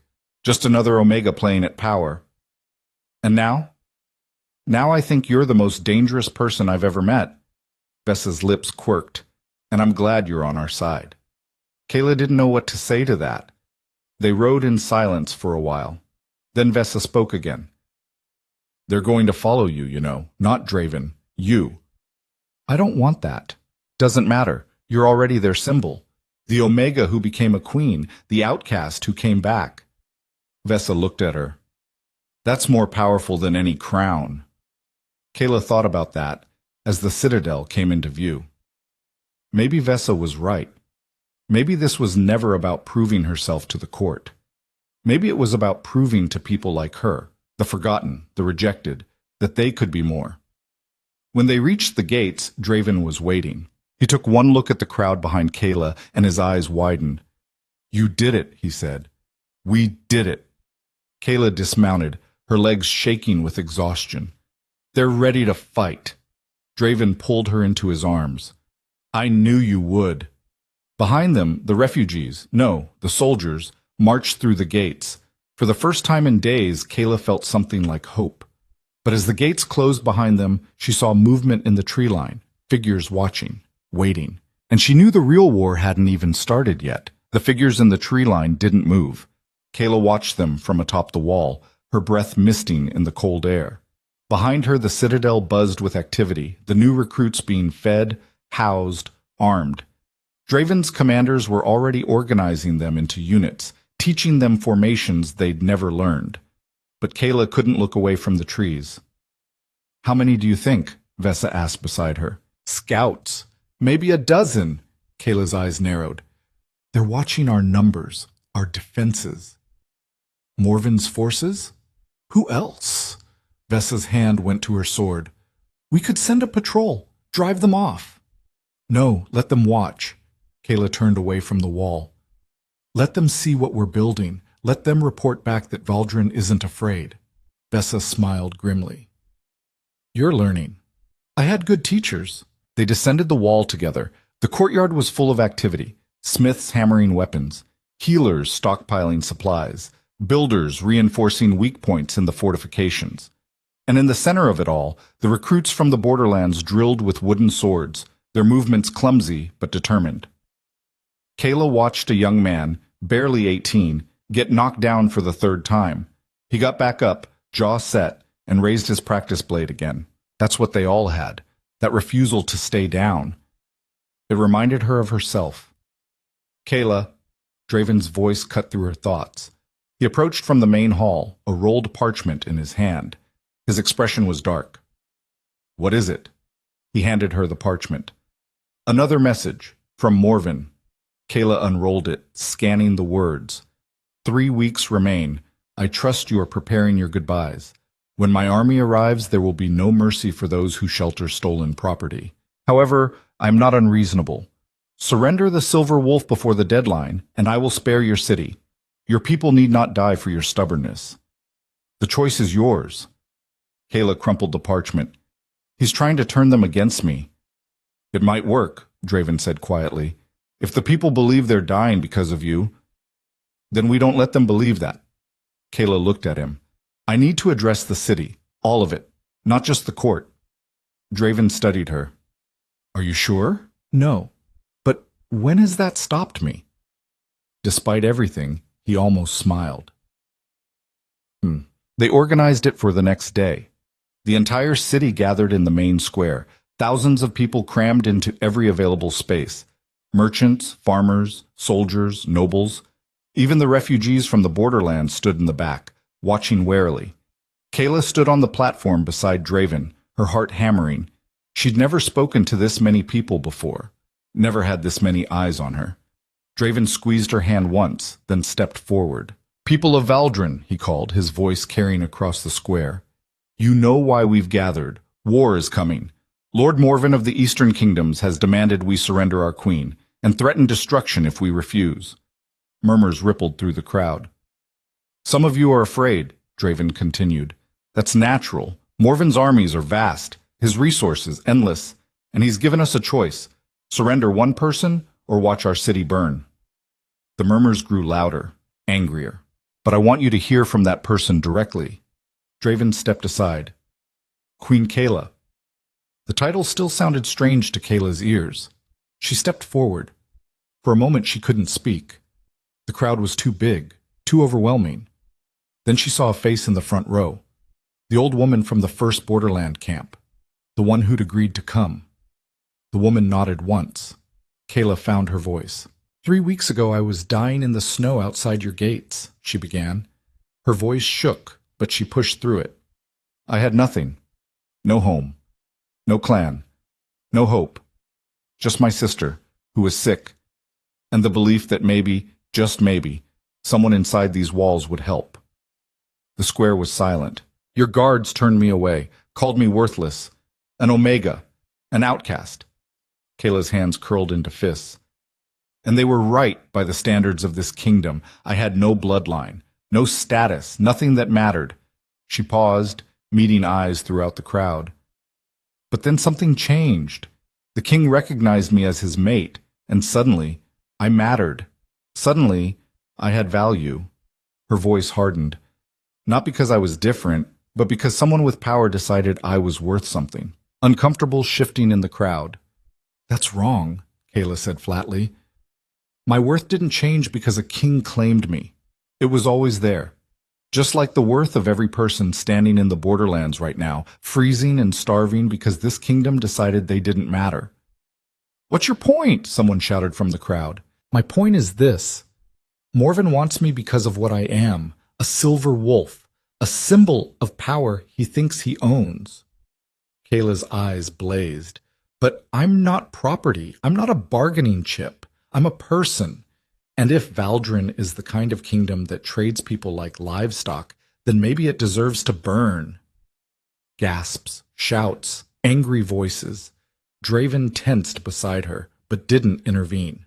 "But I don't think that's what Valdrin is," Kayla continued, raising her voice. "I think it's better than that.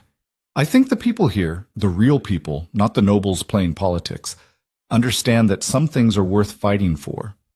That freedom matters. That standing up to bullies matters." She took a breath.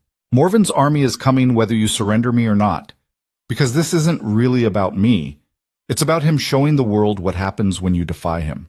If you give me up, he'll find another excuse, another demand, and you'll keep surrendering pieces of yourselves until there's nothing left." The square was quieter now, listening. "So here's what I'm offering," Kayla said. "Fight with me. Not for me, with me. Fight for a Valdrin that doesn't throw people away, that doesn't measure worth by bloodlines and titles, that stands together, outcasts and nobles alike, and tells tyrants like Morven that we don't bow." She paused. "Or don't. I'll leave tonight if that's what you want. I won't let this city burn for my pride." Her voice dropped. "But I think you're braver than that. I think you're stronger than Morven knows. And I think if we stand together, we can win." Silence. Then from the back of the crowd, someone started clapping. It was the old woman from the borderlands. Others joined her, slowly at first, then faster. The applause spread through the square like wildfire. Not everyone joined in. Kayla could see pockets of resistance, faces twisted with doubt or in anger. But enough people were clapping that it drowned out the dissenters. Draven stepped beside her, his hand finding hers. "Well said," he murmured. Kayla's legs were shaking. "Did it work?" "Look around." She did. People were cheering now, stamping their feet, chanting her name. It was terrifying and exhilarating and completely overwhelming. "Come on," Draven said quietly, before they rushed the platform. They descended together, guards forming a protective circle around them. As they pushed through the crowd, people reached out to touch Kayla's hand, her cloak. "We'll fight for you, my queen. Show Morven what Valdrin's made of. Kayla nodded to each of them, trying not to cry. This was real. They were really going to fight, and she'd just made sure they understood why. Bomb. The next 2 weeks were brutal. Training from dawn until dusk. Every able-bodied person in the city learned to hold a weapon, to stand in formation, to follow orders under pressure. Kayla trained alongside them. She didn't have to. Draven's advisors made that clear. Queens didn't fight in the mud with common soldiers. But Kayla wasn't like other queens. She learned to fight in human form, sword work from Vesa, hand-to-hand combat from the guards, tactics from Draven himself. And she learned to control her shift, to call the wolf when she needed it, instead of letting rage decide. It wasn't easy. The transformation still hurt, still felt like her body was tearing itself apart and rebuilding wrong. But she got faster, stronger. By the end of the second week, she could shift in under 3 seconds. "You're a natural," Vesa said, watching Kayla demolish a practice dummy in wolf form. "Most shifters take years to achieve that kind of control." Kayla shifted back, panting. "I don't have years." "No, you don't." Vesa handed her a water skin. "Morven's scouts are getting closer. We spotted them within a mile of the eastern wall yesterday." "How long until the main force arrives?" 3 days. Maybe 4. Kayla drank deeply, her mind racing. "Are we ready?" "As ready as we'll ever be."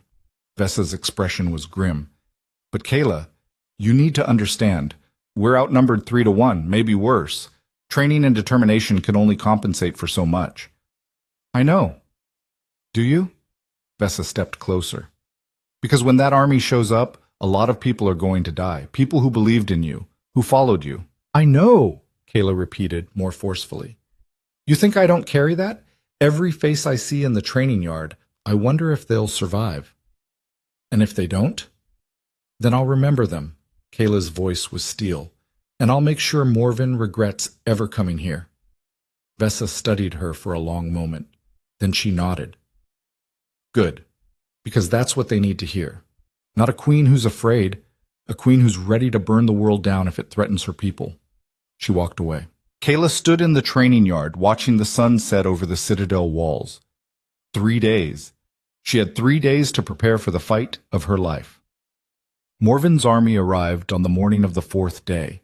The sentries spotted them at dawn, a black mass moving across the frozen plains like a stain spreading across snow. Kayla stood on the eastern wall, watching them come. There were thousands, tens of thousands. Their banners snapped in the wind, crimson wolves on black fields. "That's a lot of soldiers," Mira said quietly beside her. "Yeah." "Are we going to die?" Kayla looked at her sister. Mira had insisted on staying in the citadel, on fighting if it came to that. Kayla had tried to send her away, but Mira was as stubborn as she was. "Probably," Kayla said honestly. "Oh. But we're going to take a lot of them with us." Mira almost smiled. "That's comforting." "I try." Draven joined them on the wall, his armor gleaming in the weak sunlight. "They're setting up camp, half a mile out." "Uppy, smart," Kayla said. "Out of arrow range, but close enough to intimidate us." "It's working," someone muttered behind them. Kayla turned to see Commander Vesa approaching, her expression tight. "A rider just came in under white flag," Vesa said. "Morven wants to parley." "Of course he does," Draven said. "He wants to see if we'll surrender before he has to commit to a siege." "Will you meet with him?" Kayla asked. "We will," Draven corrected. "Both of us." "Is that wise?" Vesa asked. "If he takes you both hostage—" "He won't." Draven's voice was confident. "Morven's a lot of things, but he's not stupid. Breaking parley would turn every kingdom in the realm against him. He won't risk that." "Then we go," Kayla said. An hour later, they rode out to meet him. Kayla, Draven, and a guard of 20 soldiers rode across the snow to where Morven's camp had been erected. Massive tents in black and crimson dominated the landscape. Soldiers watched them pass, silent and menacing. In the center of the camp, a pavilion had been set up. Lord Kael Morven waited inside. He was younger than Kayla expected. Maybe 40, with silver streaking his dark hair and eyes like chips of ice. He wore fine armor etched with gold, and a smile that made Kayla's skin crawl. "King Draven," he said pleasantly, "how good of you to come." "Lord Morven." Draven's tone was neutral. You wanted to talk, so talk. Morven's eyes slid to Kayla. And you brought my property. How considerate. I'm not your property, Kayla said evenly. No? Morven stepped closer. Your great-grandmother was a Morven. Did you know that? She fled with a stolen relic and disappeared into the wilderness. We thought the bloodline lost. His smile widened. Imagine my surprise when reports started coming in of a silver wolf appearing in Valdrin, a bloodline that belongs to my house. People aren't bloodlines, Kayla said, and they don't belong to anyone, spoken like someone who's never had real power. Morven turned back to Draven. I'll make this simple. Give her to me. My scholars will study her abilities, perhaps breed her with suitable stock to strengthen the line. In exchange, I'll withdraw my forces, and Valdrin keeps its sovereignty. Kayla's hands clenched. Breed me? You're a resource, Morven said, as if explaining something obvious, a valuable one. It would be wasteful not to utilize you properly. Draven's sword was half out of its sheath before Kayla put a hand on his arm. Don't, she said quietly. I know what he said. Kayla looked at Morven. Here's my counter-offer. Leave, now, before we kill every single one of your soldiers and mount your head on a spike outside our gates. Morven laughed. Charming. But empty threats won't save you. I have 10,000 soldiers. You have, what, 3? And most of those are untrained rabble from the borderlands. Those untrained rabble have more reason to fight than your soldiers ever will, Kayla shot back. They're fighting for their lives, their freedom. What are your men fighting for? Your ego? Morven's smile faded. They're fighting because I pay them, and because I'll execute anyone who deserts. That's not loyalty, that's fear. Kayla stepped forward. And fear breaks. We've seen it before. We'll see it again. Brave words from someone who's about to watch her kingdom burn. Morven turned to Draven. You have until sunset to reconsider. After that, we attack. And when we breach your walls, and we will, I'll make sure she watches everyone she cares about die before I take her. Draven's jaw tightened. We're done here. They turned to leave. One more thing, Morven called. That fire trick you pulled on the Bloodstone Raiders? Clever. But it won't work on my forces. We've been fighting in these conditions for generations. A little fire doesn't scare us. Kayla looked back at him. Good. Then you won't mind dying in one. They rode back to the Citadel in tense silence. When they reached the gates, Draven finally spoke. He's trying to get in your head. I know. Don't let him. I won't. Kayla dismounted, handing her reins to a stable hand. But he's right about one thing. We can't win a straight fight. Then we don't fight straight. Kayla looked at him. What do you mean? Draven's eyes gleamed. You're not the only one who can set traps. What? They spent the rest of the day preparing. The plan was risky. Insane, actually. But it was the only chance they had. Morven's forces outnumbered them badly in a conventional battle. But in the frozen wilderness of Valdrin, numbers didn't matter as much as knowledge of the terrain, and Kayla's borderland recruits knew this land better than anyone. They dug pits along the likely approach routes, covering them with thin layers of snow and branches. They set tripwires connected to bells and alarms. They prepared barrels of oil to be lit and rolled down the slopes. And in the forest east of the Citadel, they prepared something special. This is going to kill us if we get it wrong, Vesa said, watching the preparations. Then we don't get it wrong, Kayla replied. As the sun began to set, Morven's army advanced. They came in formation, shields locked, moving with the precision of professional soldiers.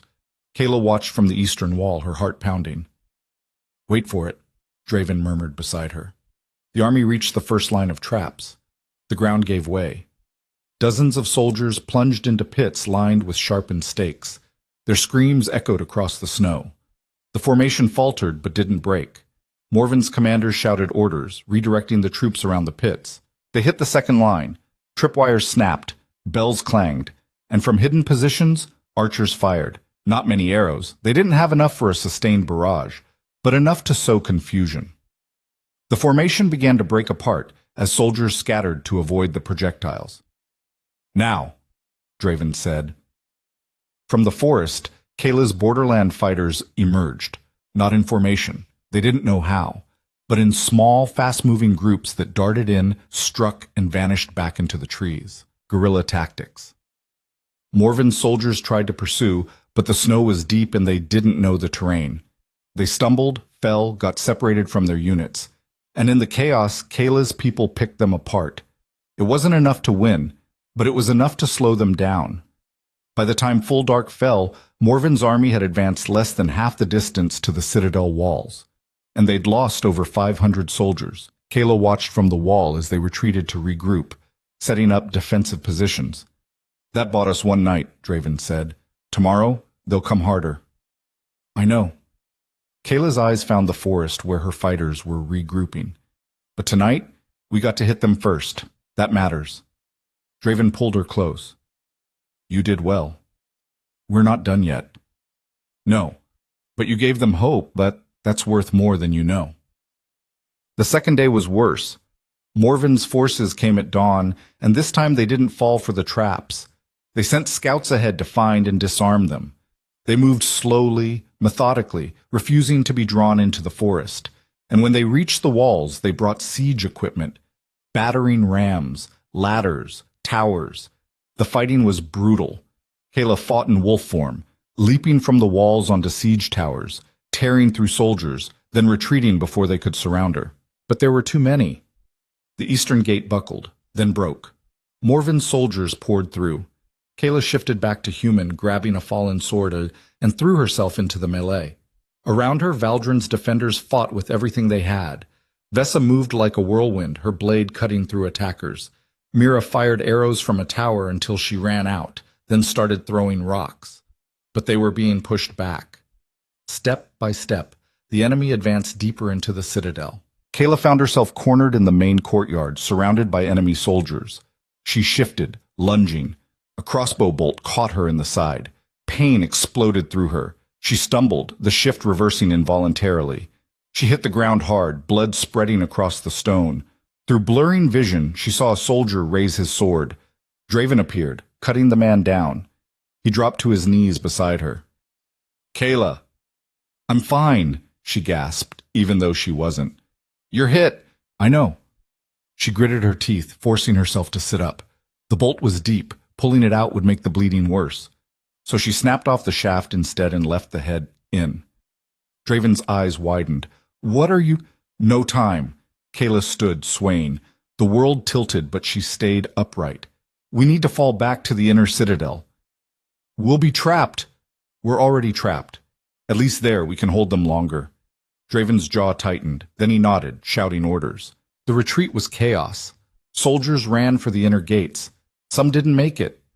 Kayla saw people she'd trained, people she'd spoken with, cut down as they fled. She wanted to help them, but she could barely keep herself upright. They sealed the inner gates just as Morven's forces reached them. Inside, less than 1,000 defenders remained, maybe half of what they'd started with. Kayla leaned against a wall, breathing hard. Blood soaked her side. Mira was there suddenly, pressing cloth against the wound. "You're hurt." "I'm fine." "You're bleeding everywhere." "I'll heal." Kayla looked around at the survivors, exhausted, wounded, terrified. They'd lost. They all knew it. Morven's voice rang out from beyond the gates. "Last chance, Draven. Send out the wolf, and I'll spare whoever's left inside." Draven's hand found Kayla's. "Don't even think about it." "I could end this." "No." "Draven," I said no. His eyes were fierce. "We stand together. Or we fall together. That's final." Kayla wanted to argue, but the look in his eyes stopped her. She nodded. Draven turned to face his people. "They want us to give up, to surrender, to trade one life for the illusion of mercy." Silence. "But we don't surrender," Draven continued. "We don't bow to tyrants. We don't—" "Wait!" Kayla's eyes widened. "I have an idea." Everyone looked at her. "It's insane," she said. "And it probably won't work, but if it does—" "Tell me," Draven said. Kayla took a breath. "Morven thinks I'm valuable, that I'm some kind of prize." "Yes. So what if I give him what he wants?" "Kayla, not really," she interrupted, "but make him think I am. Draw him in close, and when he's vulnerable—" She looked at Draven. "We kill him." Silence. That's suicide, Vesa said flatly. Maybe, but if Morven dies, his army falls apart. They're only here because he's paying them. Without him, they have no reason to fight. And how exactly do you plan to get close enough to kill him? Vesa demanded. I walk out there and surrender. He'll want to gloat, to prove he won. That's when we strike. He'll have guards. Then we kill them too. Kayla met Vesa's eyes. Do you have a better plan? No one answered. Draven was silent for a long moment. Then he spoke, his voice rough. I'm going with you. No. Yes. His tone left no room for argument. You're not doing this alone. Kayla wanted to protest, but she saw the determination in his face. Fine, she said, but we do it my way. They waited until nightfall. Then Kayla and Draven walked out of the inner citadel, hands raised in apparent surrender. Morven's soldiers surrounded them immediately, weapons drawn. Take us to Morven, Kayla said. They were marched through the camp to Morven's command tent. He sat on a carved chair like a throne, wine in hand, looking entirely too pleased with himself. Well, he said, I didn't think you'd actually do it. We're done fighting, Kayla said. Her voice was flat, defeated. Morven's smile widened. Smart choice. Though it's too late to spare the city, my men have earned their plunder. They'll take the citadel tomorrow at dawn. But you'll spare the people inside, Draven said tightly. Some of them. Maybe. Morven stood, approaching Kayla. But first, let's discuss terms. You belong to me now. You understand that, yes? Yes, Kayla said quietly. Morven reached out, tilting her chin up. Good. I'm going to enjoy breaking that defiant spirit of yours. It'll be entertaining to watch you. Kayla's hand shot up, a hidden dagger appearing from her sleeve. She drove it into Morven's throat. His eyes went wide. Blood spurted. Chaos erupted. Draven's sword was already out, cutting through the guards who rushed them. Kayla pulled the dagger free and stabbed again, this time catching a soldier who'd lunged at her. The wound in her side screamed. She ignored it. Morven collapsed, choking on his own blood. Kill them, someone shouted. More guards poured into the tent. This was the part where the plan fell apart. Kayla and Draven fought back to back, but there were too many. Blades cut at them from all sides. Kayla felt steel bite into her arm, her leg. She was going to die here. They both were. Then a horn sounded, not from Morven's camp, from the forest. Kayla's borderland fighters surged out of the trees, screaming war cries. They'd been waiting, hidden, for the signal. Morven's forces, leaderless and confused, tried to organize a defense. It didn't work. The camp descended into chaos. Soldiers fought soldiers in the dark, not knowing who was enemy and who was ally. Fires broke out. Tents collapsed. And in the center of it all, Kayla and Draven cut their way free. By the time the sun rose, Morven's army was scattered. Some fled into the wilderness. Others surrendered. A few hundred regrouped and tried to mount a counterattack, but Valdrin's forces, bolstered by the borderland fighters, crushed them. It was over. Kayla stood in the ruins of Morven's camp, covered in blood, barely able to stand. Draven caught her as her legs gave out. You did it, he said, his voice hoarse. You crazy, brilliant woman. You did it. Kayla tried to respond, but the world was spinning. The last thing she saw before darkness took her was Mira's face, tears streaming down her cheeks. And she thought, we won.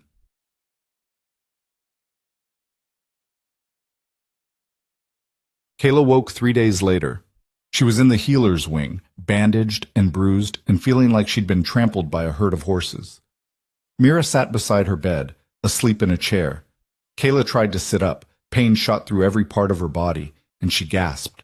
Mira jerked awake. Kayla! Hey, Kayla croaked. Mira burst into tears, grabbing her hand. You idiot! You stupid, reckless idiot! I'm fine. You almost died. Again. Mira wiped her eyes furiously. The healer said if the blade had gone half an inch deeper, but it didn't. Kayla squeezed her sister's hand. I'm okay. You're not okay. You're... Mira stopped, taking a shaky breath. But you're alive. That's what matters. Footsteps approached. Draven entered, looking exhausted but whole. You're awake, he said, relief flooding his face. Apparently. Kayla's voice was rough. What did I miss? Morven's army scattered. The survivors have been sent back to the Eastern Kingdoms with a message. Valdrin is not to be threatened. Draven sat on the edge of her bed. We lost over 600 people, but we won.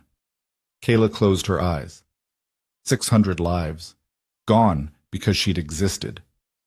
Don't, Draven said quietly, reading her expression. Don't carry that. They chose to fight. You gave them that choice. You didn't force anyone. Doesn't make it easier. No, it doesn't. He took her hand. But you honored them by making their sacrifice mean something. Valdrin is free. The borderlands are being integrated into the kingdom as full citizens. And you, he paused, you're a legend now. The Omega who became a queen and destroyed an army. Kayla opened her eyes. I don't want to be a legend. I just want to rest. Then rest. Draven leaned down, kissing her forehead. We'll handle the rest. Ma. The coronation happened 2 weeks later. Kayla stood in the great hall, wearing a silver gown that felt absurdly fancy, while a crown, delicate and made of woven silver, was placed on her head. The hall erupted in cheers. She looked out at the faces. Nobles who'd once sneered at her now bowed. Soldiers who'd fought beside her smiled. And in the back, the borderland fighters, her people, stood tall and proud. Vesa stepped forward, kneeling. Your Majesty, I pledge my sword and my life to your service. Others followed. One by one, the commanders and nobles knelt. Kayla felt tears prick her eyes. She blinked them back. When it was done, Draven took her hand. How does it feel? Surreal, she admitted. A month ago I was dying in the snow. Now I'm a queen. Yeah, she looked at him. Think I'll be any good at it? I know you will. Draven's smile was soft. Because you're not doing it for power. You're doing it for them. He nodded toward the crowd. Kayla followed his gaze, saw hope in their eyes. Trust. She'd earned that. Not through bloodlines or titles or ancient bonds, through fighting beside them, bleeding with them, proving that she was one of them. Speech, someone called from the crowd. Kayla's stomach dropped. I have to give a speech? You're the queen, Draven said, amused. It's traditional. I hate traditions. I know. Kayla took a deep breath and stepped forward. The hall fell silent.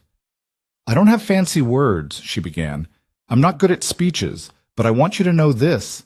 I see you, all of you, the ones who fought, the ones who were afraid but stayed anyway, the ones who lost people they loved. Her voice grew stronger. Valdrin isn't perfect. We've got a long way to go. But together, outcasts and nobles, soldiers and farmers, all of us, we can build something better. Something where people aren't thrown away because they don't fit. Where worth isn't measured by bloodlines. She paused. I'm proof that anyone can rise. That the girl freezing in the snow can become a queen. And if I can do it, she smiled, then anything is possible. The hall erupted. Not just applause. Cheers. Stamping feet, shouted affirmations. Kayla stood there, overwhelmed, as the noise washed over her. Draven's hand found hers. Well said, he murmured. Thanks. She looked at him. So what now? Now? Draven's smile was warm. We rebuild. We heal. We live. Together? Together. 6 months later, Kayla stood on the eastern wall, watching the sun rise over Valdrin. The citadel had been rebuilt. The scars of war were fading, though not forgotten. Monuments had been erected for the fallen, their names carved in stone, a promise that they'd be remembered. Mira joined her on the wall, carrying 2 mugs of tea. Thought you could use this, she said, handing one over. Thanks? Kayla sipped gratefully. Can't sleep? Not really. You? Same. They stood in comfortable silence, watching the city wake up. Do you ever regret it? Mira asked quietly. Staying? Fighting? Kayla thought about it. No, it was hard. It hurt. But it was worth it.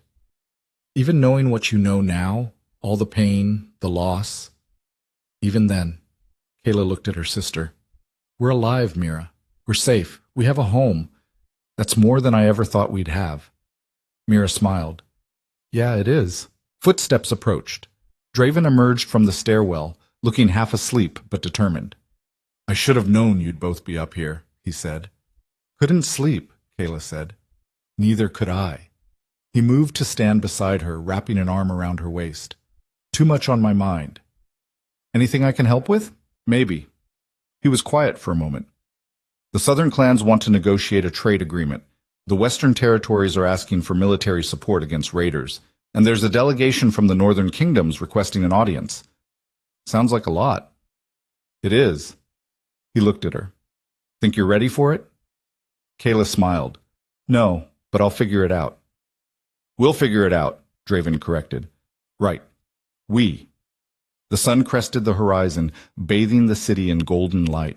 Somewhere below, a child laughed. A merchant called out his wares. Life went on. Kayla thought of the girl she'd been, desperate, broken, abandoned. That girl was still part of her. Always would be. But she wasn't defined by that anymore. She was Kayla Thorne, Queen of Valdrin, the Silver Wolf, the woman who'd survived betrayal and built something better. And she wasn't done yet, not by a long shot. Come on, she said, turning away from the wall. We've got work to do. Draven and Mira followed her down the stairs, back into the citadel, back into their lives. Together. The way it was always meant to be.